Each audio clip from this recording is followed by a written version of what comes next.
अब शुरू करते हैं हम लोग क्लास, ठीक है।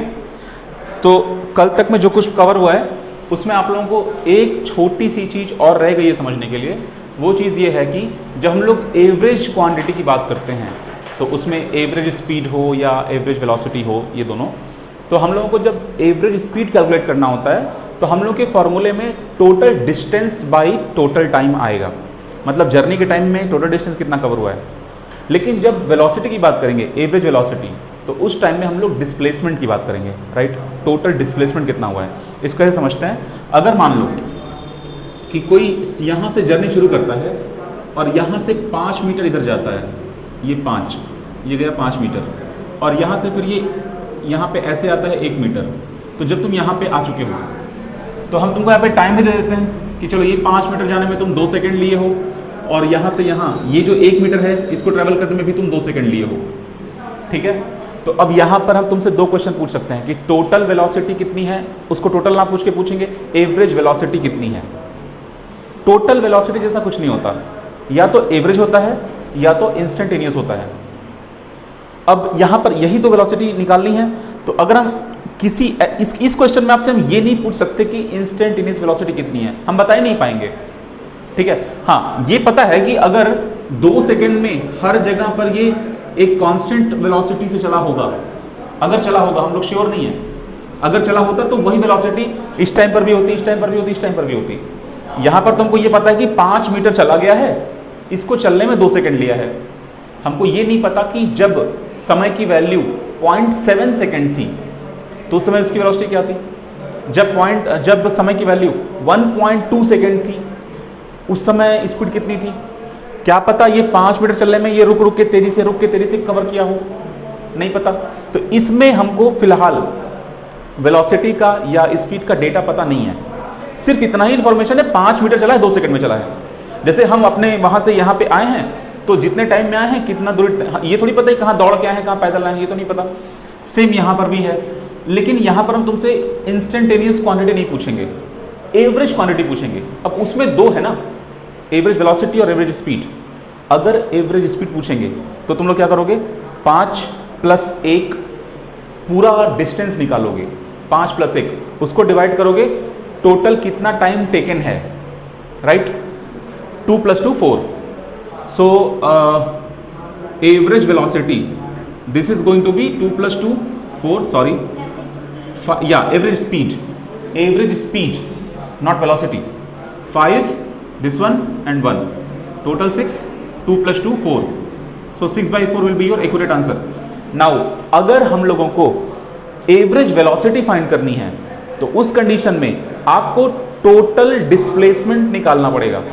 टोटल डिस्प्लेसमेंट निकालने का मतलब है इस क्वेश्चन में डिस्प्लेसमेंट कैसे निकलेगा, तो यहां से लेकर के यहां तक जो सीधी लाइन होगी वो डिस्प्लेसमेंट होगी। तो यहां पे राइट एंगल ट्रायंगल बन गया, तो ये हाइपोटेनस बन जाएगा, निकल जाएगा, राइट। तो ये 5 है, ये 1 है, तो √5² + 1² तो √26 हो जाएगा। वही आपका यहां पे आ जाएगा, मतलब √26/4 करेंगे तो ये क्वांटिटी बताएगा एवरेज वेलोसिटी, लेकिन ये क्वांटिटी बताएगा एवरेज स्पीड, ठीक है। अब देखो एवरेज स्पीड जो है ना वो स्केलर क्वांटिटी है, स्केलर क्वांटिटी है, तो वो सिर्फ पॉजिटिव होगा, वो 0 कभी नहीं होगा। लेकिन जो वेलोसिटी है वो नेगेटिव भी हो सकता है, 0 भी हो सकता है। फॉर एग्जांपल अगर हम बोलें कि हम यहाँ से 5 गए, यहाँ से 1 गए, फिर यहाँ से वापस आ गए, यहीं पर यहाँ से मान लो x पॉइंट है, x से y गए, y से z गए, z से फिर x आ गए, x से शुरू किए, y गए, y से z गए, z से फिर x आ गए, तो डिस्प्लेसमेंट तो 0 हो गया। तो डिस्प्लेसमेंट 0, तो यहाँ पे 0 लिखोगे। Total displacement by total time properly find करेंगे, एवरेज वेलोसिटी 0, लेकिन एवरेज स्पीड 0 नहीं होगा। अब उसमें क्या होगा, ये भी ऐड होगा, ये भी ऐड होगा और ये भी ऐड होगा, क्योंकि टोटल डिस्टेंस कवर हो गया ना। ध्यान रखो टोटल डिस्टेंस का मतलब ये होता है आप कितना पेट्रोल खर्चा किए हैं वो आपको बताएगा, लेकिन डिस्प्लेसमेंट का वो सीन नहीं है। डिस्प्लेसमेंट मतलब शॉर्टेस्ट डिस्टेंस कितना है। अगर उस पॉइंट से उस पॉइंट तक टॉर्च जलाएं, लाइट भेजें या फिर देखें तो शॉर्टेस्ट डिस्टेंस होगा, ठीक। चलो अब हम लोग स्टार्ट करते हैं मोशन इन प्लेन। देखो मोशन इन प्लेन शुरू करने से पहले हम लोगों को 2 तरह के वेक्टर्स पता होने चाहिए। एक होता है पोजीशन वेक्टर और एक होता है डिस्प्लेसमेंट वेक्टर, ठीक है। तो पोजीशन वेक्टर, डिस्प्लेसमेंट वेक्टर बहुत बढ़िया वेक्टर्स हैं। तो पोजीशन वेक्टर अगर हम लोग समझते हैं तो इसका यूज इस चैप्टर में भी होगा, लॉज ऑफ मोशन में भी होगा, ग्रेविटेशन में बहुत ज्यादा होगा। पोजीशन वेक्टर का क्या मतलब होता है, देखो ये एक ऐसा वेक्टर होता है जो किसी पॉइंट के पोजीशन को बताएगा। किसी पॉइंट का पोजीशन अगर हम बताना चाहते हैं तो एक रेफरेंस पॉइंट भी लेना पड़ेगा। तो यहां पर हम कहीं भी एक्स वाई एक्सिस ड्रॉ कर सकते हैं, वहां पे, यहां पे, यहां पे, यहां पे, कहीं पर भी। तो हम एक एक्स वाई एक्सिस ड्रॉ करते हैं और हम लोग 2D में पढ़ रहे हैं, 2D में पढ़ रहे हैं। अगर 3D पढ़ेंगे तो Z एक्सिस भी ड्रॉ करना पड़ेगा, लेकिन 2D में चलो ये हमारा यहां से ड्रॉ कर रहे हैं। तो मान लो कि ये एक्स एक्सिस है और ये वाई है और ये हमारा ओरिजिन है। इस ओरिजिन के रिस्पेक्ट में एक पॉइंट यहां पर है, इस पॉइंट को हम पॉइंट P1 बोल रहे हैं। तो यहां से इसके रिस्पेक्ट में इस पॉइंट का जो पोजीशन होगा वो हमको दिख तो रहा है, लेकिन उसको हम ऐसे जोड़ देंगे यहां से यहां तक एरो लगा करके। एरो लगा दोगे तो ये बताएगा तुमको इसका डायरेक्शन भी और इसका लेंथ भी, मतलब ये यहां से कितनी दूर है। पोजीशन वेक्टर को ज्यादातर फिजिक्स की किताब में या मैथ की किताब में, मैथ में वेक्टर होता है आर से दिखाया जाता है, ज्यादातर आर से दिखाते हैं, स्मॉल आर से दिखाते हैं। कहीं कहीं किसी किसी बुक में स्मॉल एस या डी से दिखाया जाता है, लेकिन मोस्टली मतलब तुम कह सकते हो 95% बुक, मतलब जितनी बुक्स हैं फिजिक्स की मोस्टली वो पिक करोगे तो उसमें आर ही रहेगा। शायद कभी किसी ऑथर में वो एस हो जाए, तो ये हो जाएगा आर। अब ये आर का देखो, यहां पर जब हम लोग पोजीशन वेक्टर की बात कर रहे हैं तो यहां पे ये वेक्टर लगाना जरूरी है, ठीक। अब देखो क्योंकि ये पोजीशन वेक्टर है, पोजीशन वेक्टर एक वेक्टर हुआ, उसमें दो चीजें होंगी, उसका मैग्नीट्यूड और उसका डायरेक्शन। तो डायरेक्शन हम यहां से भी बता सकते हैं एंगल थीटा करके हॉरिजॉन्टल से, या वर्टिकल से भी बता सकते हैं। चलो मान लो इसको तुम कर दो अल्फा, इसको कर दो बीटा। डायरेक्शन बताने के दो तरीके हैं, ठीक है। अब जैसे मान लो डायरेक्शन बताने का तरीका मतलब समझ ही रहे हो कि यहां से हॉरिजॉन्टल से भी दे सकते हैं, वर्टिकल से भी दे सकते हैं, सिंपल। तुम अगर चाहो तो इस एक्सिस से दो, तुम चाहो तो यहां से दो, ठीक है, लेकिन ये दोनों पास पास में तो यहां से दो, वहां से दो, ठीक है। एक चीज ध्यान रखो, तुम लोग आगे जाकर के टोटल 4 कोऑर्डिनेट्स पढ़ते हो, 4 तरह के कोऑर्डिनेट्स पढ़ोगे। जब हम लोग किसी चीज को एक्स वाई में डील करते हैं, एक्स वाई में, तो इस सिस्टम को बोलते हैं कार्टेशियन प्लेन या रेक्टेंगुलर प्लेन। क्या बोलते हैं? वेरी गुड, कार्टेशियन या रेक्टेंगुलर। कार्टेशियन की स्पेलिंग CAR होगी, CAR, कार्टेशियन या रेक्टेंगुलर प्लेन। लेकिन फिलहाल जो आपको ड्रॉ किया गया है उसमें एक्स वाई एक्सिस तो है, लेकिन हम लोग इसको R theta, R comma theta की फॉर्म में पढ़ेंगे, तो ये एक नया प्लेन हो जाता है। तो देखो किस चीज को स्टडी करने के लिए कौन सा प्लेन इजी है वो तुम लोग आगे जाके सीखोगे, ठीक है।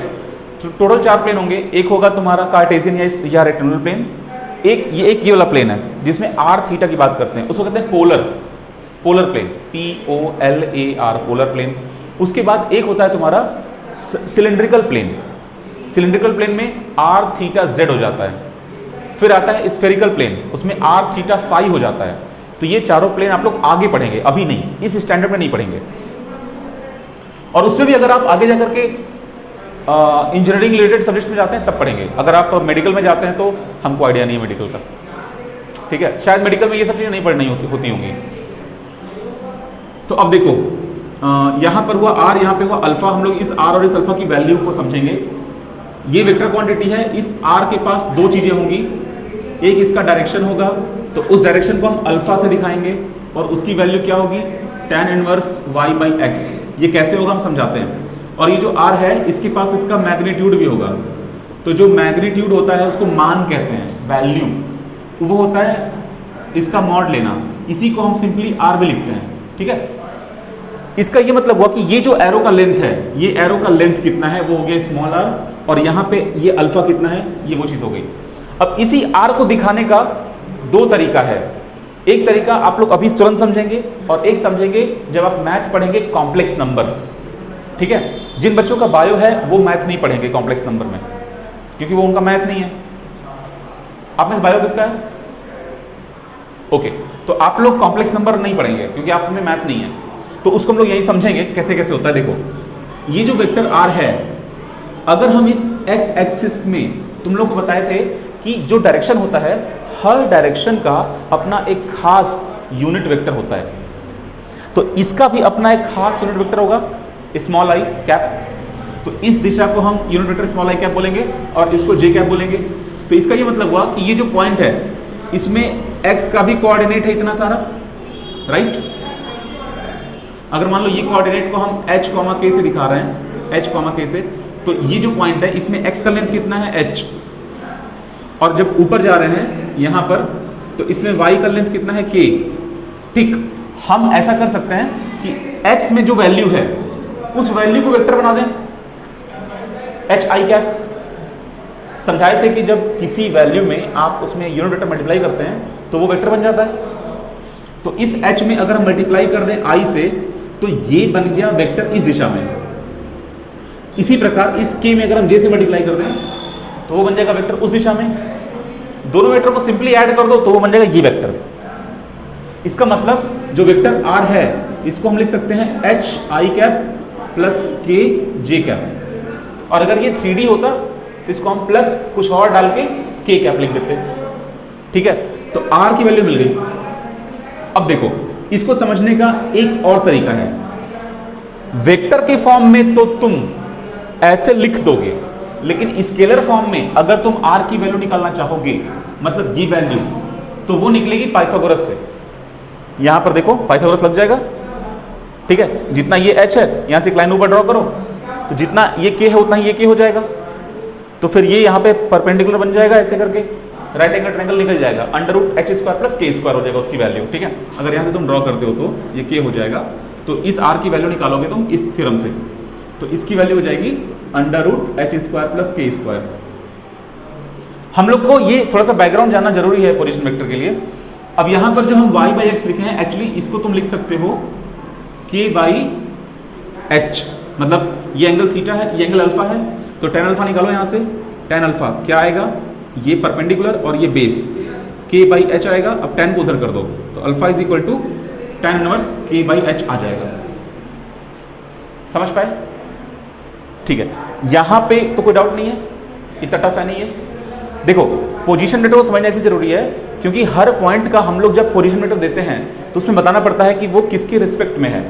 आगे जाकर के जब ग्रेविटेशन चैप्टर चलेगा तो उसमें आप लोग ऐसे दिखाया जाएगा आप लोगों को कि एक मास है यहाँ पे m1 और एक मास है यहाँ पे m2। ठीक है, अब m1 मास ओरिजिन के रिस्पेक्ट में किसी और पोजीशन पर होगा, उसको हम r1 बोल देंगे।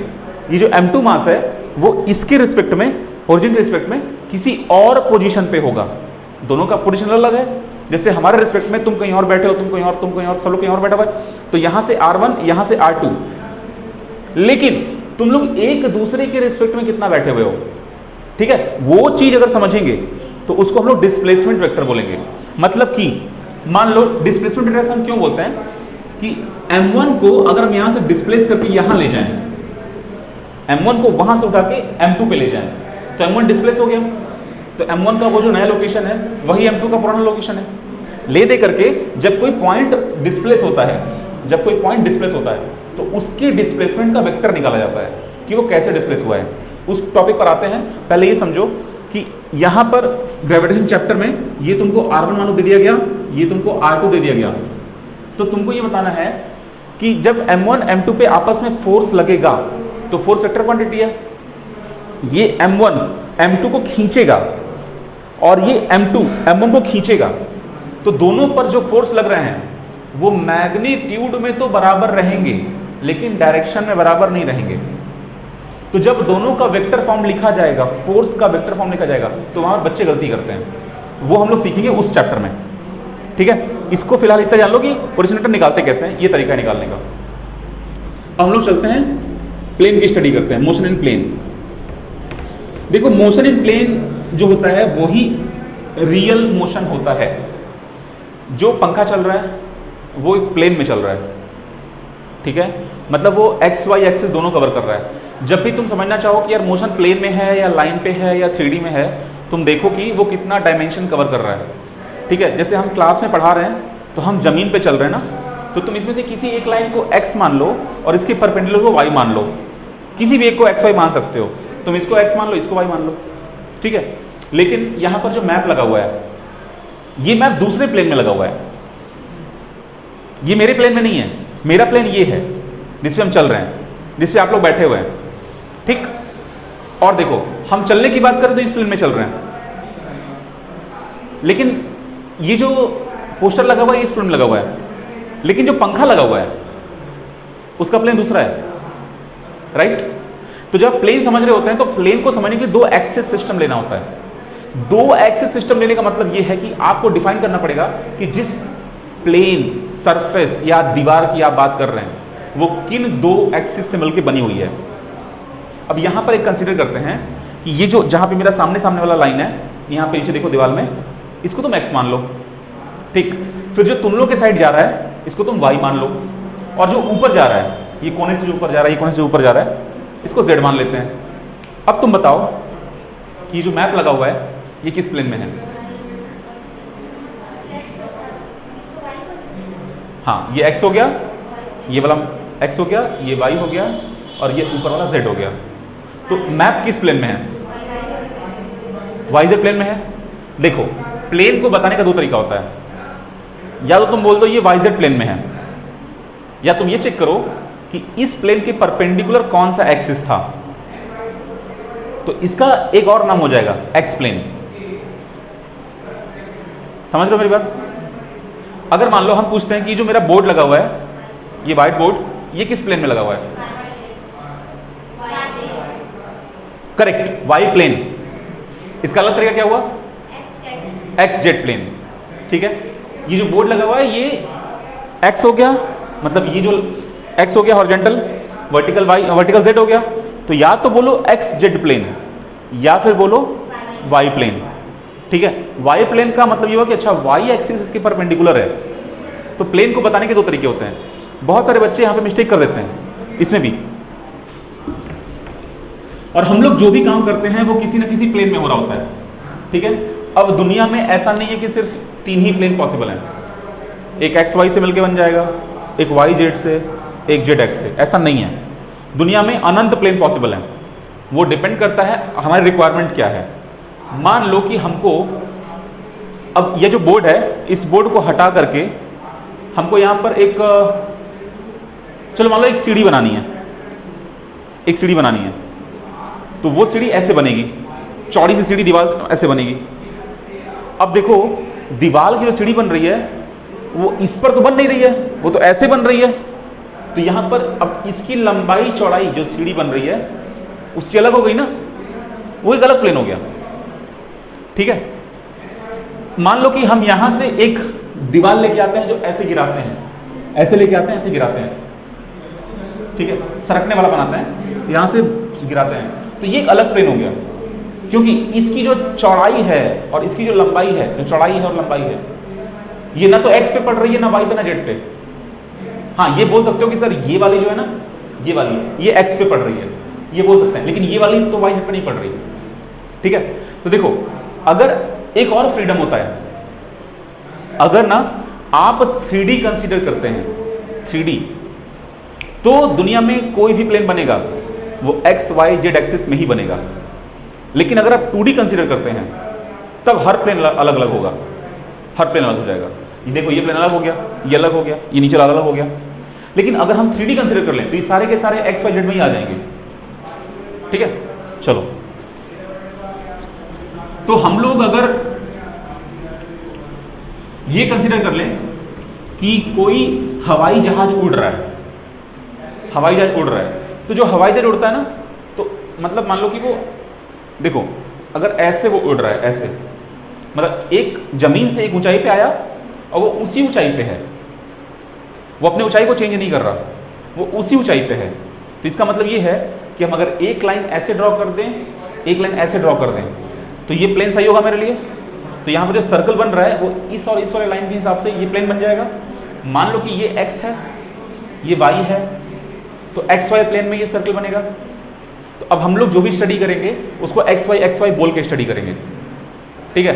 अब मान लो कि कोई नदी है, नदी नहीं, झरना मान लो, झरना, ये जेड एक्सिस है, यहां से झरने का पानी गिर रहा है, तो यहां से जो पानी गिर रहा है उसकी चौड़ाई होगी ना, ऐसे करके झरने में चढ़ाई होती है थोड़ी सी, तो ये जो झरने की लंबाई है जिसके नीचे नहा रहे हो खड़े होकर के, वो जेड पे आ गया, और जो जितना चौड़ा है वो सब किस पे आ गया, एक्स पे आ गया।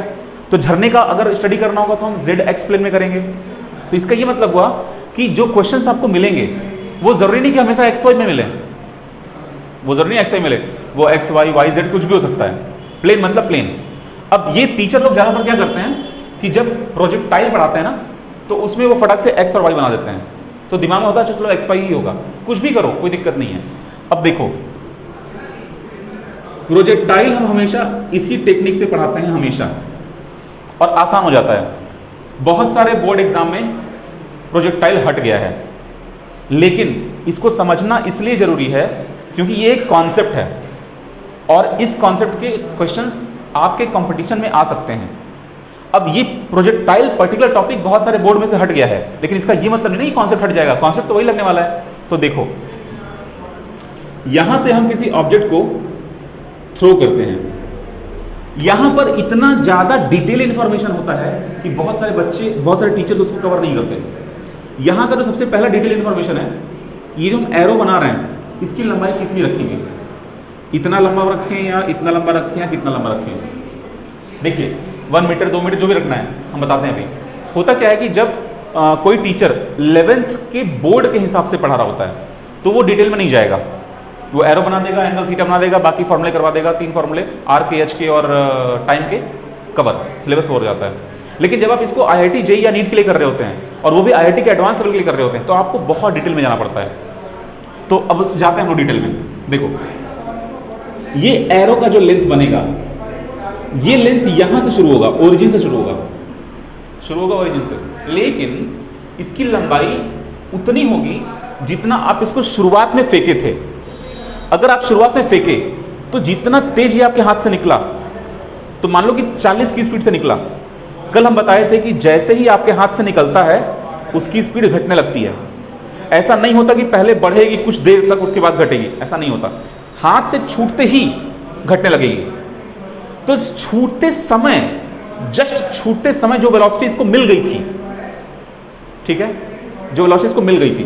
अब जैसे मान लो कि मान लो तुम्हारे पास ढेर सारा पैसा है, ठीक है, और हम तुमसे पैसा छीन रहे हैं और तुम अलग हो रहे हो, भाग रहे हो, तो भागते भागते जितना पैसा हम छीन लिए थे वो मेरा हो गया। जब भाग जाओगे तो पैसा नहीं मिलेगा। वही सीन है, जब छूटते छूटते जितना वेलोसिटी इसको मिल गया, वही वेलोसिटी का लेंथ हम कंसीडर कर लेते हैं वेक्टर, उतना वेक्टर इसका लेंथ होता है, ठीक है। अब जब उसका लेंथ क्लियर है तो उसका पाथ क्लियर करो पहले। चलो मान लो ये इसका पाथ बनेगा, इस पाथ में हमको हमेशा से यहां पर, जब हम बच्चे थे तो कंफ्यूजन होता था कि जो एरो बना रहे हैं वो एरो इसको टच करके बनेगा, इसी के ऊपर बनेगा, या यहां बनेगा, या कहां बनाना चाहिए, एरो बिल्कुल सुटेबल कहां रहेगा, ठीक है। उसका तरीका क्या होता है, इस पॉइंट पर आओ, थोड़ा जूम करके समझो, ये जो कर्व आ रहा है ना, ये जो कर्व आ रहा है, इस कर्व को अलग से हम ड्रॉ कर लेते हैं यहां पे। तो यहां पे एक पॉइंट जहां से शुरू हुआ था, इस पॉइंट पर टेंजेंट ड्रॉ किया जाता है, वो होता है सही डायरेक्शन, ठीक है। मतलब कि अगर ये कर्व आ रहा है तो बहुत सारे टीचर्स इस बात को बताते नहीं, वो क्या करते हैं, वो इसी के ऊपर एक लाइन ड्रॉ कर देते हैं। जैसे कि यहीं पर एक लाइन ड्रॉ कर दो, कुछ ऐसे करके बोल दो यू या कुछ भी, तो ऐसा है नहीं। तो तुम लोगों को समझ में आया वो करना क्या होता है, एकदम यहां से कर्व ले जाओ और एकदम इसी पॉइंट पे टेंजेंट बनाओ इसको, तब ये बिल्कुल सही इंफॉर्मेशन है। और इसकी लंबाई उतनी रखनी है जितना शुरू में आपको वेग दिया गया था। तो शुरू में जो वेलोसिटी आपको मिली थी, इट्स वेरी ऑब्वियस कि वो वेलोसिटी घटेगी। तो अगर मान लीजिए हम इस पॉइंट पर जो असली वेलोसिटी बची हुई है उसको दिखाना चाहते हैं, तो ये तो क्लियर है कि उसका एरो छोटा बनेगा, क्यों, घट गई। तो जितना बड़ा एरो ये है उतना बड़ा नहीं बनाएंगे, थोड़ा छोटा बना देंगे, ठीक है। अब जब हम यहां पे आएंगे, टॉप पर आएंगे, तो यहां पे एरो बनेगा कि नहीं बनेगा, यहां पर एरो बनेगा कि नहीं बनेगा,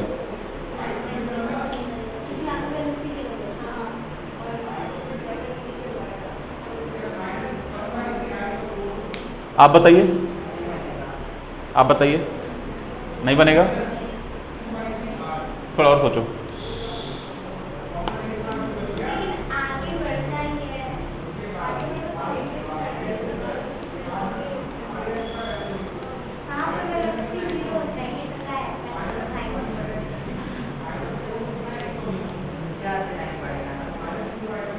मतलब आप लोग हमसे ये कह रहे हैं कि सर यहां पे एरो ड्रॉ नहीं होगा, इसके पहले एरो ड्रॉ होगा, लेकिन यहां पे एरो ड्रॉ नहीं होगा। थोड़ा और सोचिए, थोड़ा और सोचिए।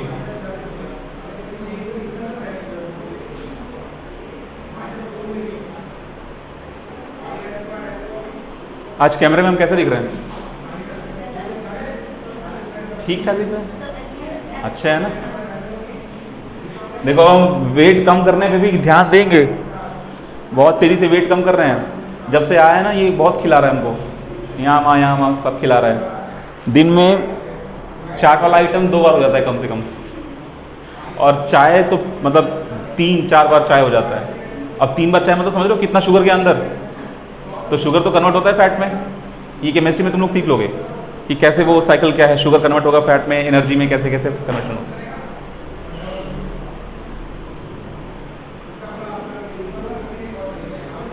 अच्छा चलो हम बताते हैं एक चीज, यहां पर एरो बनेगा, ये सही आंसर है, एरो बनेगा। अब तुम लोग इसका लॉजिक सोचो कि ठीक है मान लो तुम लोग तो गलत हो गए, अब हम कहते हैं एरो बनेगा, तो अब उसका लॉजिक ढूंढो कि एरो क्यों बनना चाहिए।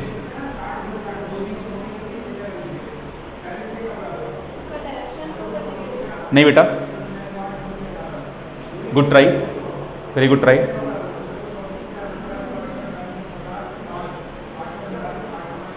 अच्छा आप लोग एक बार समझिए, शुरू में आपको बताए थे कि ये जो वेलोसिटी है असली वेलोसिटी है ना। जरा सोचो अगर तुम लोग यहां पे वो वेलोसिटी ड्रॉ नहीं करोगे तो बॉल तो वहां रुक गया, तो वो वहीं से नीचे गिर जाएगा ना। आगे क्यों जाएगा?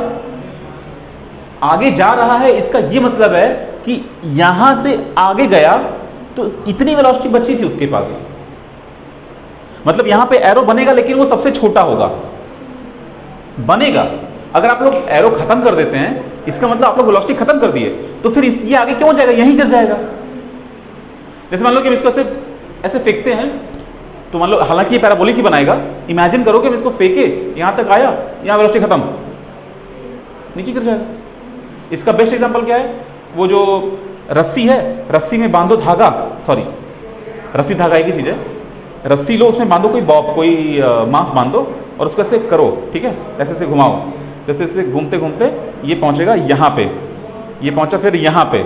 अब एनर्जी ज़्यादा मत दो, तो ये यहाँ पहुंचा, ट्राई करो कि ये यहाँ पहुंच जाए, पूरा ऊपर नहीं पहुंचाना, यहाँ पहुंच गया, एनर्जी मत दो, तो ये ऐसे गिरेगा, ये आगे थोड़ी जाएगा, ये मुड़ के ऐसे गिर जाएगा, ठीक है।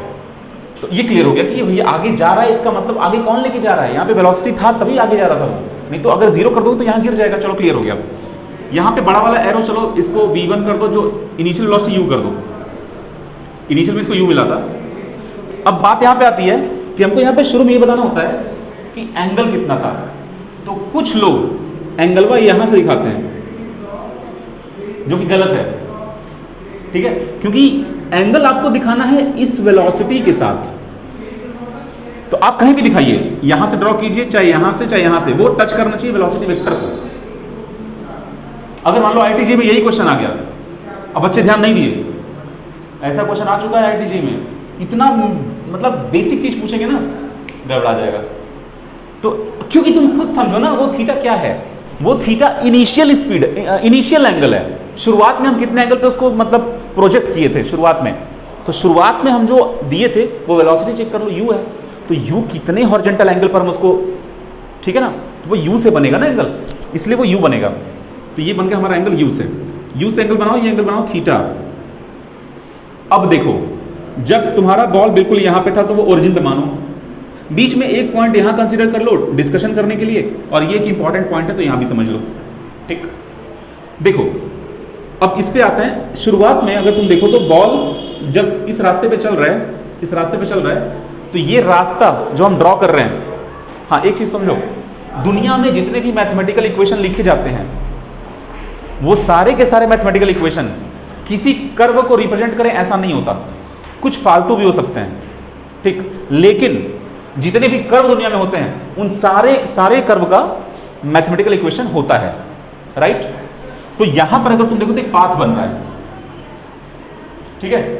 देखो दुनिया में 2 पाथ ऐसे हैं जो बहुत गजब के हैं, एक हम यहां बता रहे हैं, एक तुम लोग इंटरनेट से खोज के लाओगे, होमवर्क करोगे, खोजना ये है, ये बात है कि इसका पाथ हमेशा पैराबोलिक ही होगा, पैराबोलिक पाथ होगा। जब भी तुम थ्रो करोगे ये पैराबोलिक पाथ ही होगा। ये भी बड़ा मैजिकल चीज है ना, कितना भी स्पीड से फेंको, कितने भी एंगल में फेंको, फाइनली वो गेन करेगा पैराबोला ही। और हर पैराबोला मतलब जैसे सर्कल छोटा बड़ा हो सकता है ना, वैसे हर पैराबोला अलग अलग हिसाब से दबा खुला हो सकता है, ठीक है। दबा हो सकता है, थोड़ा थोड़ा खुला हो सकता है, ऐसा हो सकता है। इलिप्स का भी ऐसा ही सिस्टम है। अब यहां पे एक और बात है, जब भी कोई रस्सी हैंग करती है, रस्सी को लूज बांध दो। जैसे देखो ये मेरे माइक में ये रस्सी लगी हुई है, ये रस्सी नीचे लूज कर रही है ना, इसका पाथ कैसा होता है? ये जो रास्ता है पैराबोलिक नहीं होता है। इसका एक स्पेशली सोचो कि इसका क्या मजा ही है। जब भी तुम कोई रस्सी ऐसे हैंग करते हो, वो एक अलग ही पाथ पकड़ लेता है। जब तार जो बंधे होते हैं, ये वाले तार बिजली वाले, वो बिजली वाले तार जो हल्के से सैग होते हैं, इंग्लिश में SAG बोलते हैं, सैगिंग, तो सैग कर रहे होते हैं वो तार। तो वो पाथ तुम लोगों को इंटरनेट से खोज के लाना, उसका नाम क्या होता है, ठीक है। और जितने बच्चे इसको ऑनलाइन देख रहे हैं वो इसका बताएंगे कि कमेंट कर देंगे इसका नाम क्या होता है, ठीक है। चलो अब तुम लोग काम ये है कि यहां पर ये समझना कि जब बॉल यहां से यहां आई तो बॉल एक्स पर भी चल ली इतना दूर यहां से, और वाई पर भी चल ली इतना दूर। रुको हम कुछ मिटा देते हैं इसमें से।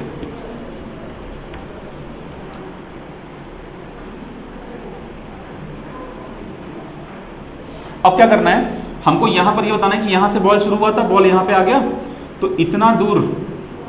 अब देखो, क्योंकि तुम लोग जान चुके हो एरो के बारे में और थीटा के बारे में, तो हम थीटा अगर मान लो गलत भी ड्रॉ करते हैं तो तुम लोग जानते हो कि एक्चुअली वो थीटा कहां से लिया गया था। अब मान लो अगर मेरा एरो कुछ दूर तक इसको टच भी करता है तो भी घबराने की बात नहीं है, तुम असलियत जानते हो, ठीक है, असलियत है। अब यहां पे हम थीटा लगा दिए। अब यहां पे तुमको ये जो दूरी मिलेगी, ये दूरी, वो दूरी कौन सी दूरी है? बॉल इतने दूर में कहां पहुंचा है, तो x दूरी तय किया है यहां पर, और कितनी हाइट पर गया है, तो ये y दूरी भी तय किया है, ठीक है। लेकिन पाथ कौन सा था? पाथ तो ये था जो आर्क है, आर्क, ये आर्क फॉलो किया है, सीधे थोड़ी गया है, आर्क फॉलो किया है। धरती देखने में तो सीधी लगती है, लेकिन हमको पता है कि धरती गोल है, और अगर धरती गोल है तो भाई सीधी क्यों दिख रही है? क्योंकि इतना बड़ा इसका आर्क है ना, इतना बड़ा आर्क है कि कभी हम लोग फील नहीं कर पाएंगे कि वो गोल है, ठीक है। उसके लिए अंतरिक्ष में जाना पड़ेगा, तभी वो फील होगा कि अच्छा हाँ वो गोल थी। तो अब यहां से हम लोग एक बात को समझेंगे कि जब ऊपर जा रहे हैं तो शुरुआत में ही, क्योंकि हम आगे इधर भी गए हैं, इधर भी गए हैं, इधर भी गए हैं, तो कोई ना कोई वेलोसिटी इस बॉल को इधर लेके जा रही है, इधर भी गए हैं तो कोई ना कोई वेलोसिटी इसको इधर लेके जा रही है। इसका सीधा मतलब है कि जो हमारी मेन वेलोसिटी है उसके दो कंपोनेंट पॉसिबल है। हम तुम लोग को शुरुआत में बताए थे कि जो जिस साइड थीटा होता है उस साइड क्या होता है? कॉस। तो अगर ये हमारा u इनिशियल वेलोसिटी है, यहां का वेलोसिटी हम लिख यहां रहे हैं लेकिन ये है यहां पर, बेटा बात समझ में आ रही है? हम लिख यहां रहे हैं लेकिन है यहां पे, तो ये वेलोसिटी कितनी होगी? u cos theta. u cos theta कौन सी वेलोसिटी है? इनिशियल हॉरिजॉन्टल, इनिशियल और हॉरिजॉन्टल दिशा में, राइट। तो वर्टिकल वेलोसिटी कौन सी होगी? u sin थीटा होगी, मतलब इधर वाला cos हो गया, उधर वाला sin हो गया। जो थीटा का साइड होता है वो cos साइड होता है और उसके उल्टा वाला sin होता है। तो ये बताओ कि जो मोशन ऊपर की तरफ हो रहा है बॉल का, उसमें इनिशियल स्पीड क्या है? u sin theta. मतलब ऊपर का जो मोशन शुरू हुआ है वो किस वेलोसिटी शुरू हुआ था? u sin थीटा शुरू हुआ था। अब बताओ कि धरती नीचे है कि साइड में है? नीचे है। अब बताओ धरती नीचे है कि साइड में है? नीचे ही है। हम ये कहना चाहते हैं कि अगर धरती साइड में नहीं है, अगर धरती साइड में नहीं है तो जो ग्रेविटेशन पुल है वो उधर तो होगा नहीं। ओके, इस तरह के मोशन में सिर्फ एक दो संभावना और होती है। आईआईटी एडवांस के क्वेश्चंस में वो उन दोनों संभावनाओं में से किसी एक को ऐड कर सकते हैं, क्वेश्चन लेंदी हो जाएगा। संभावना ये हो सकती है कि वो तुमको बोल दें कि बारिश हो रही है। बारिश होने से क्या है कि इसका पाथ खराब हो जाएगा, और बारिश होगी तो एक्स्ट्रा फोर्स पड़ेगा बॉल के ऊपर। हम समझाते हैं कैसे डील करना है, बहुत ईजी है। दूसरी संभावना ये कि वो ये बोल सकते हैं कि इधर से हवा चल रही है या फिर इधर को हवा चल रही है, ठीक है। दो संभावना, पहले हम लोग बेसिक समझते हैं, फिर उसके बाद बारिश और हवा समझेंगे। बारिश और हवा अभी समझने की जरूरत नहीं है। क्यों? क्योंकि जब आप लोगों का आईआईटी मेन निकल जाएगा, नीट वालों को बारिश हवा समझने की जरूरत नहीं है। नीट वाले बारिश हवा के बिना ही जिंदा हैं, ठीक है। जो हमारे आईआईटी वाले बच्चे हैं उनको पहले बेसिक समझेंगे, वो आईआईटी का एग्जाम देंगे, जब उनका मेन क्लियर हो जाएगा तो उनके लिए अलग से स्पेशल बैच चलेगा जहां पर टफ चीजें बताई जाएंगी, राइट, आईआईटी के लिए। चलो एडवांस के लिए तो पहले मेन क्वालिफाई करो। अब यहां पे क्या होगा कि हमको ये पता चल गया, अच्छा हाँ, हम पढ़ाते कैसे, इसको हम ऐसे पढ़ाते हैं कि यहां पे एक टॉर्च लगा दो, ये टॉर्च है, लाइट सोर्स, लाइट टॉर्च है। जब ये टॉर्च जलेगा तो यहां पे एक मैजिक होगा, वो मैजिक देखो, समझो एकदम खतरनाक बीम पड़ रहा है, मतलब अगर मक्खी उड़ेगा तो उसकी परछाई यहां बन जाएगी, बहुत स्ट्रांग लाइट है। जब हमारा बॉल शुरुआत में था यहां पे, अब मान लो कि इसको वाई, फिलहाल के लिए इसको पर्दा मान लो, अगर ये पर्दा है तो अगर मेरा बॉल यहां है तो इसकी परछाई यही बनेगी, अगर ये बॉल यहां है तो इसकी परछाई यहां बनेगी, और एक टॉर्च ऊपर लगा दो तो इसकी परछाई नीचे बनेगी यहां पे।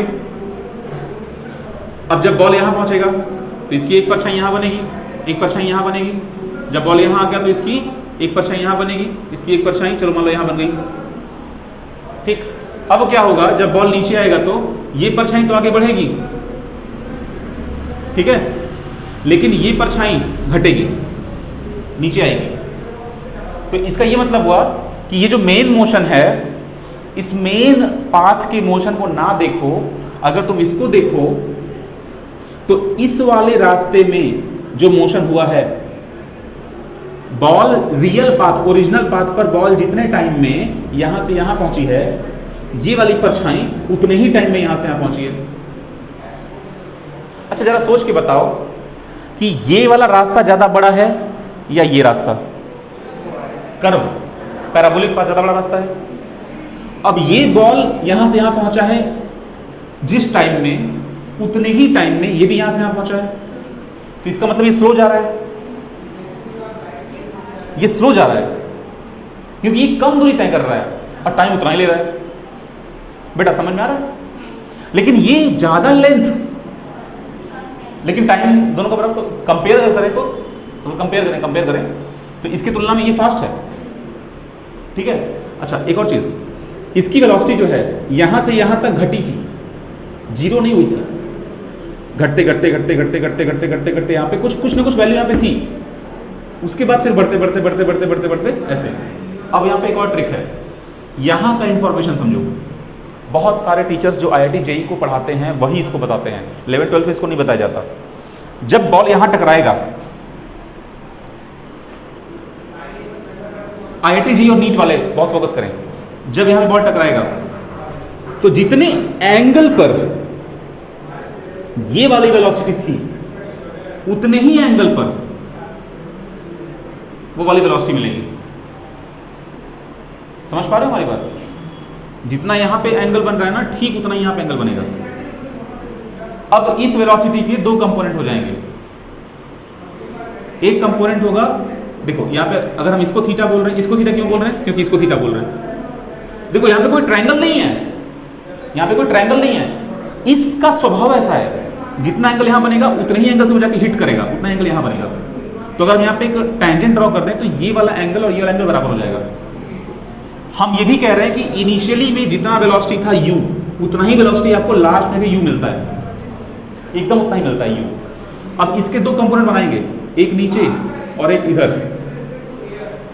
इमेजिन करो अगर यहां पर जमीन नहीं होती, अगर यहां पे जमीन नहीं होती तो ये बॉल और आगे जाता, तो आगे जा रहा है, इसका सीधा मतलब है कि वो नीचे भी जा रहा है और उधर भी जा रहा है, इसीलिए हम जमीन लगा दिए और वेलोसिटी का वेक्टर ड्रॉ कर दिए और इसको हम ब्रेक कर दिए।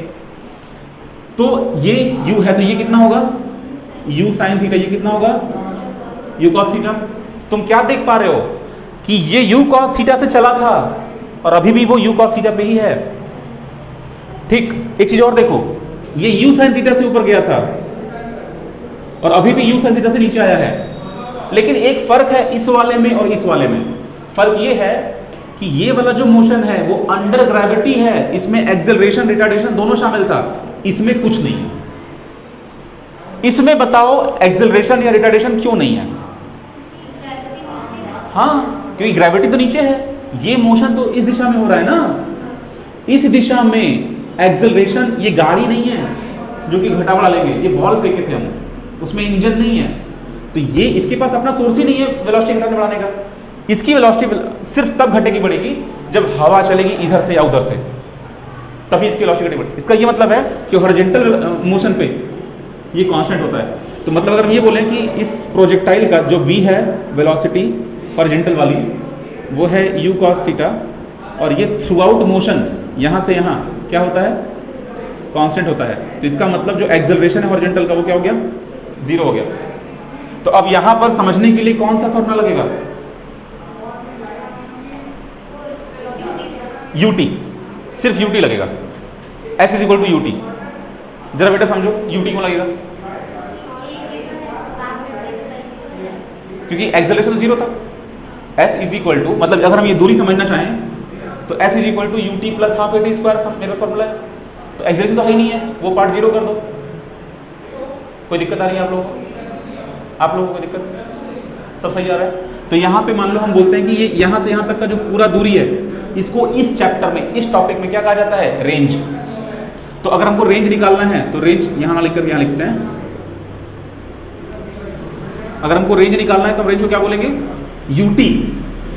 u कितना है, हॉरिजॉन्टल जा रहा है ना, तो u cos थीटा है, तो इसको v horizontal into time horizontal कर देते हैं। चलो अब अगले स्टेप में तुम लिख देना u cos theta into time, ठीक है।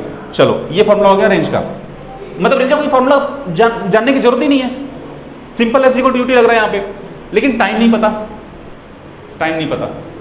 टाइम को ही निकाला जाता है इस वाले से, वर्टिकल वाले से। वर्टिकल में एक बात यह है कि देखो मेन जो मोशन है, जो मेन वाला मोशन है उसमें ऐसा कोई भी पॉइंट नहीं है जहां पर वेलोसिटी 0 होगा, ऐसा कोई भी पॉइंट नहीं है वेलोसिटी 0 होगा।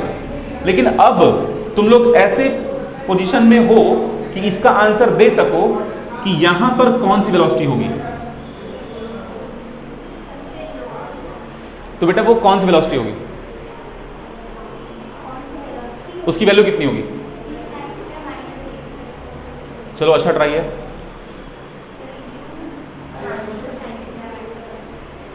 ओके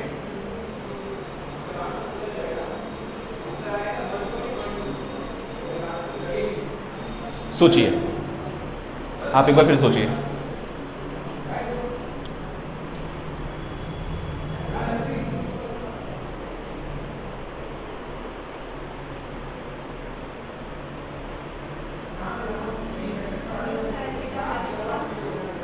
गुड ट्राई, आप सोचिए।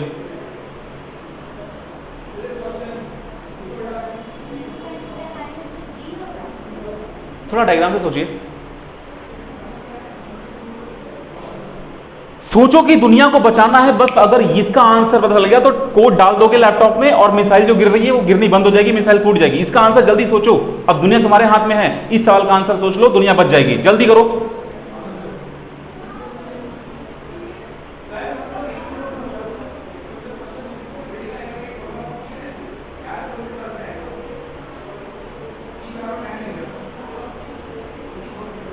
तुम लोग दुनिया को ले डूबोगे, मिसाइल गिर रही है, जल्दी सोचो इसका आंसर। सोचो तुम लोग सुपर हीरो हो और मिसाइल गिर रही है भारत के ऊपर। अगर इस सवाल का आंसर फटाफट सोच लिए तो वही आंसर कोड में डाल देंगे कंप्यूटर में और फटाक से एंटर मारेंगे, मिसाइल ब्लास्ट हो जाएगी, हम लोग पूरा दुनिया सेफ हो जाएगा और हम लोग इसी रूम में सुपर हीरो बन जाएंगे और कोई जानेगा भी नहीं कि ऐसा होने वाला था।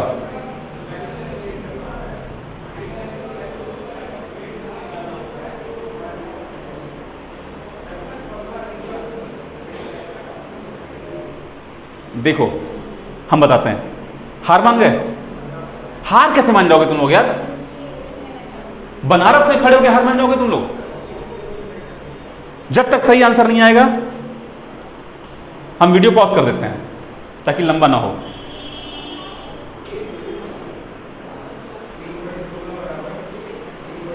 देखो ये रिकॉर्डिंग स्टार्ट हो गई है। हाँ तो देखो सुहानी फाइनली तुम आंसर दे दी, और अगर तुम आंसर नहीं देती तो हमको लगता है यार मज़ा नहीं आ रहा है। अब हम ये समझते हैं कि इसका आंसर सही कैसे है, कि हम वो कहाँ रख दिए, यहाँ पे। देखो हम समझाते हैं कि ये जो u cos theta answer the है वो सही क्यों है। चलो आंसर है u cos थीटा, अब आप लोग सोचिए सही क्यों है। इसलिए सही आंसर, देखो समझो मेरी बात, जब मान लो यहां पे बॉल था तो इस दिशा में उसकी वेलोसिटी क्या थी, u cos थीटा, इस दिशा में u sin थीटा, इधर में एक्सेलरेशन है नहीं, तो जब बॉल यहां पहुंचेगा तो इसकी जो मेन वेलोसिटी है, मेन वेलोसिटी जो शुरू में मिली थी u, वो तो यहां पे कम हो जाएगी, वो यहां पे कम हो जाएगी, लेकिन उसका जो हॉरिजॉन्टल कंपोनेंट होगा वो अभी भी u cos थीटा ही होगा। बात को समझो, ये जो मेन वेलोसिटी है, यहां पर अगर तुम मेन वेलोसिटी फाइंड करोगे, रुको हम इसको मिटा देते हैं, काफी कुछ लिख दिया यहां पे, लेकिन देखो कितना अच्छा हुआ ना कि हम तुम लोगों को टाइम दिए सोचने के लिए, तो तुम लोग आंसर बता पाए, नहीं तो गड़बड़ा जाता। और हमको भी बहुत अच्छा फील हो रहा है कि बच्चों में पोटेंशियल है। अब तुम देखना बेटा, IIT तो निकालने से किसी का बाप नहीं रोक सकता, IIT निकलेगा। जब इसका आंसर आ रहा है ना, तुम लोग खुद से सोच के इतना सोच रहे हो, इतना सोच रहे हो, आंसर सही हो या गलत हो मैटर नहीं करता, तुम लोग सोचना शुरू कर दिए। जब सोचना शुरू करोगे तभी जो है ना एकदम पागल हो जाओगे। दिमाग को जितना स्ट्रेच करोगे ना, उतना ही इंफॉर्मेशन लेने के लायक ये बनेगा और उतना ही इंफॉर्मेशन यूज करेगा। ठीक है, हम लोग के दिमाग का क्षमता तब बढ़ता है जब हम लोग उसको बहुत स्ट्रेच करते हैं। स्ट्रेच नहीं करोगे दिमाग एकदम बेकार हो जाएगा। तुम 10 दिन पढ़ के मत देखो, 10 दिन मत पढ़ो, एकदम बेकार हो जाओगे। अभी यहाँ पे एकदम मजा आ गया हमको।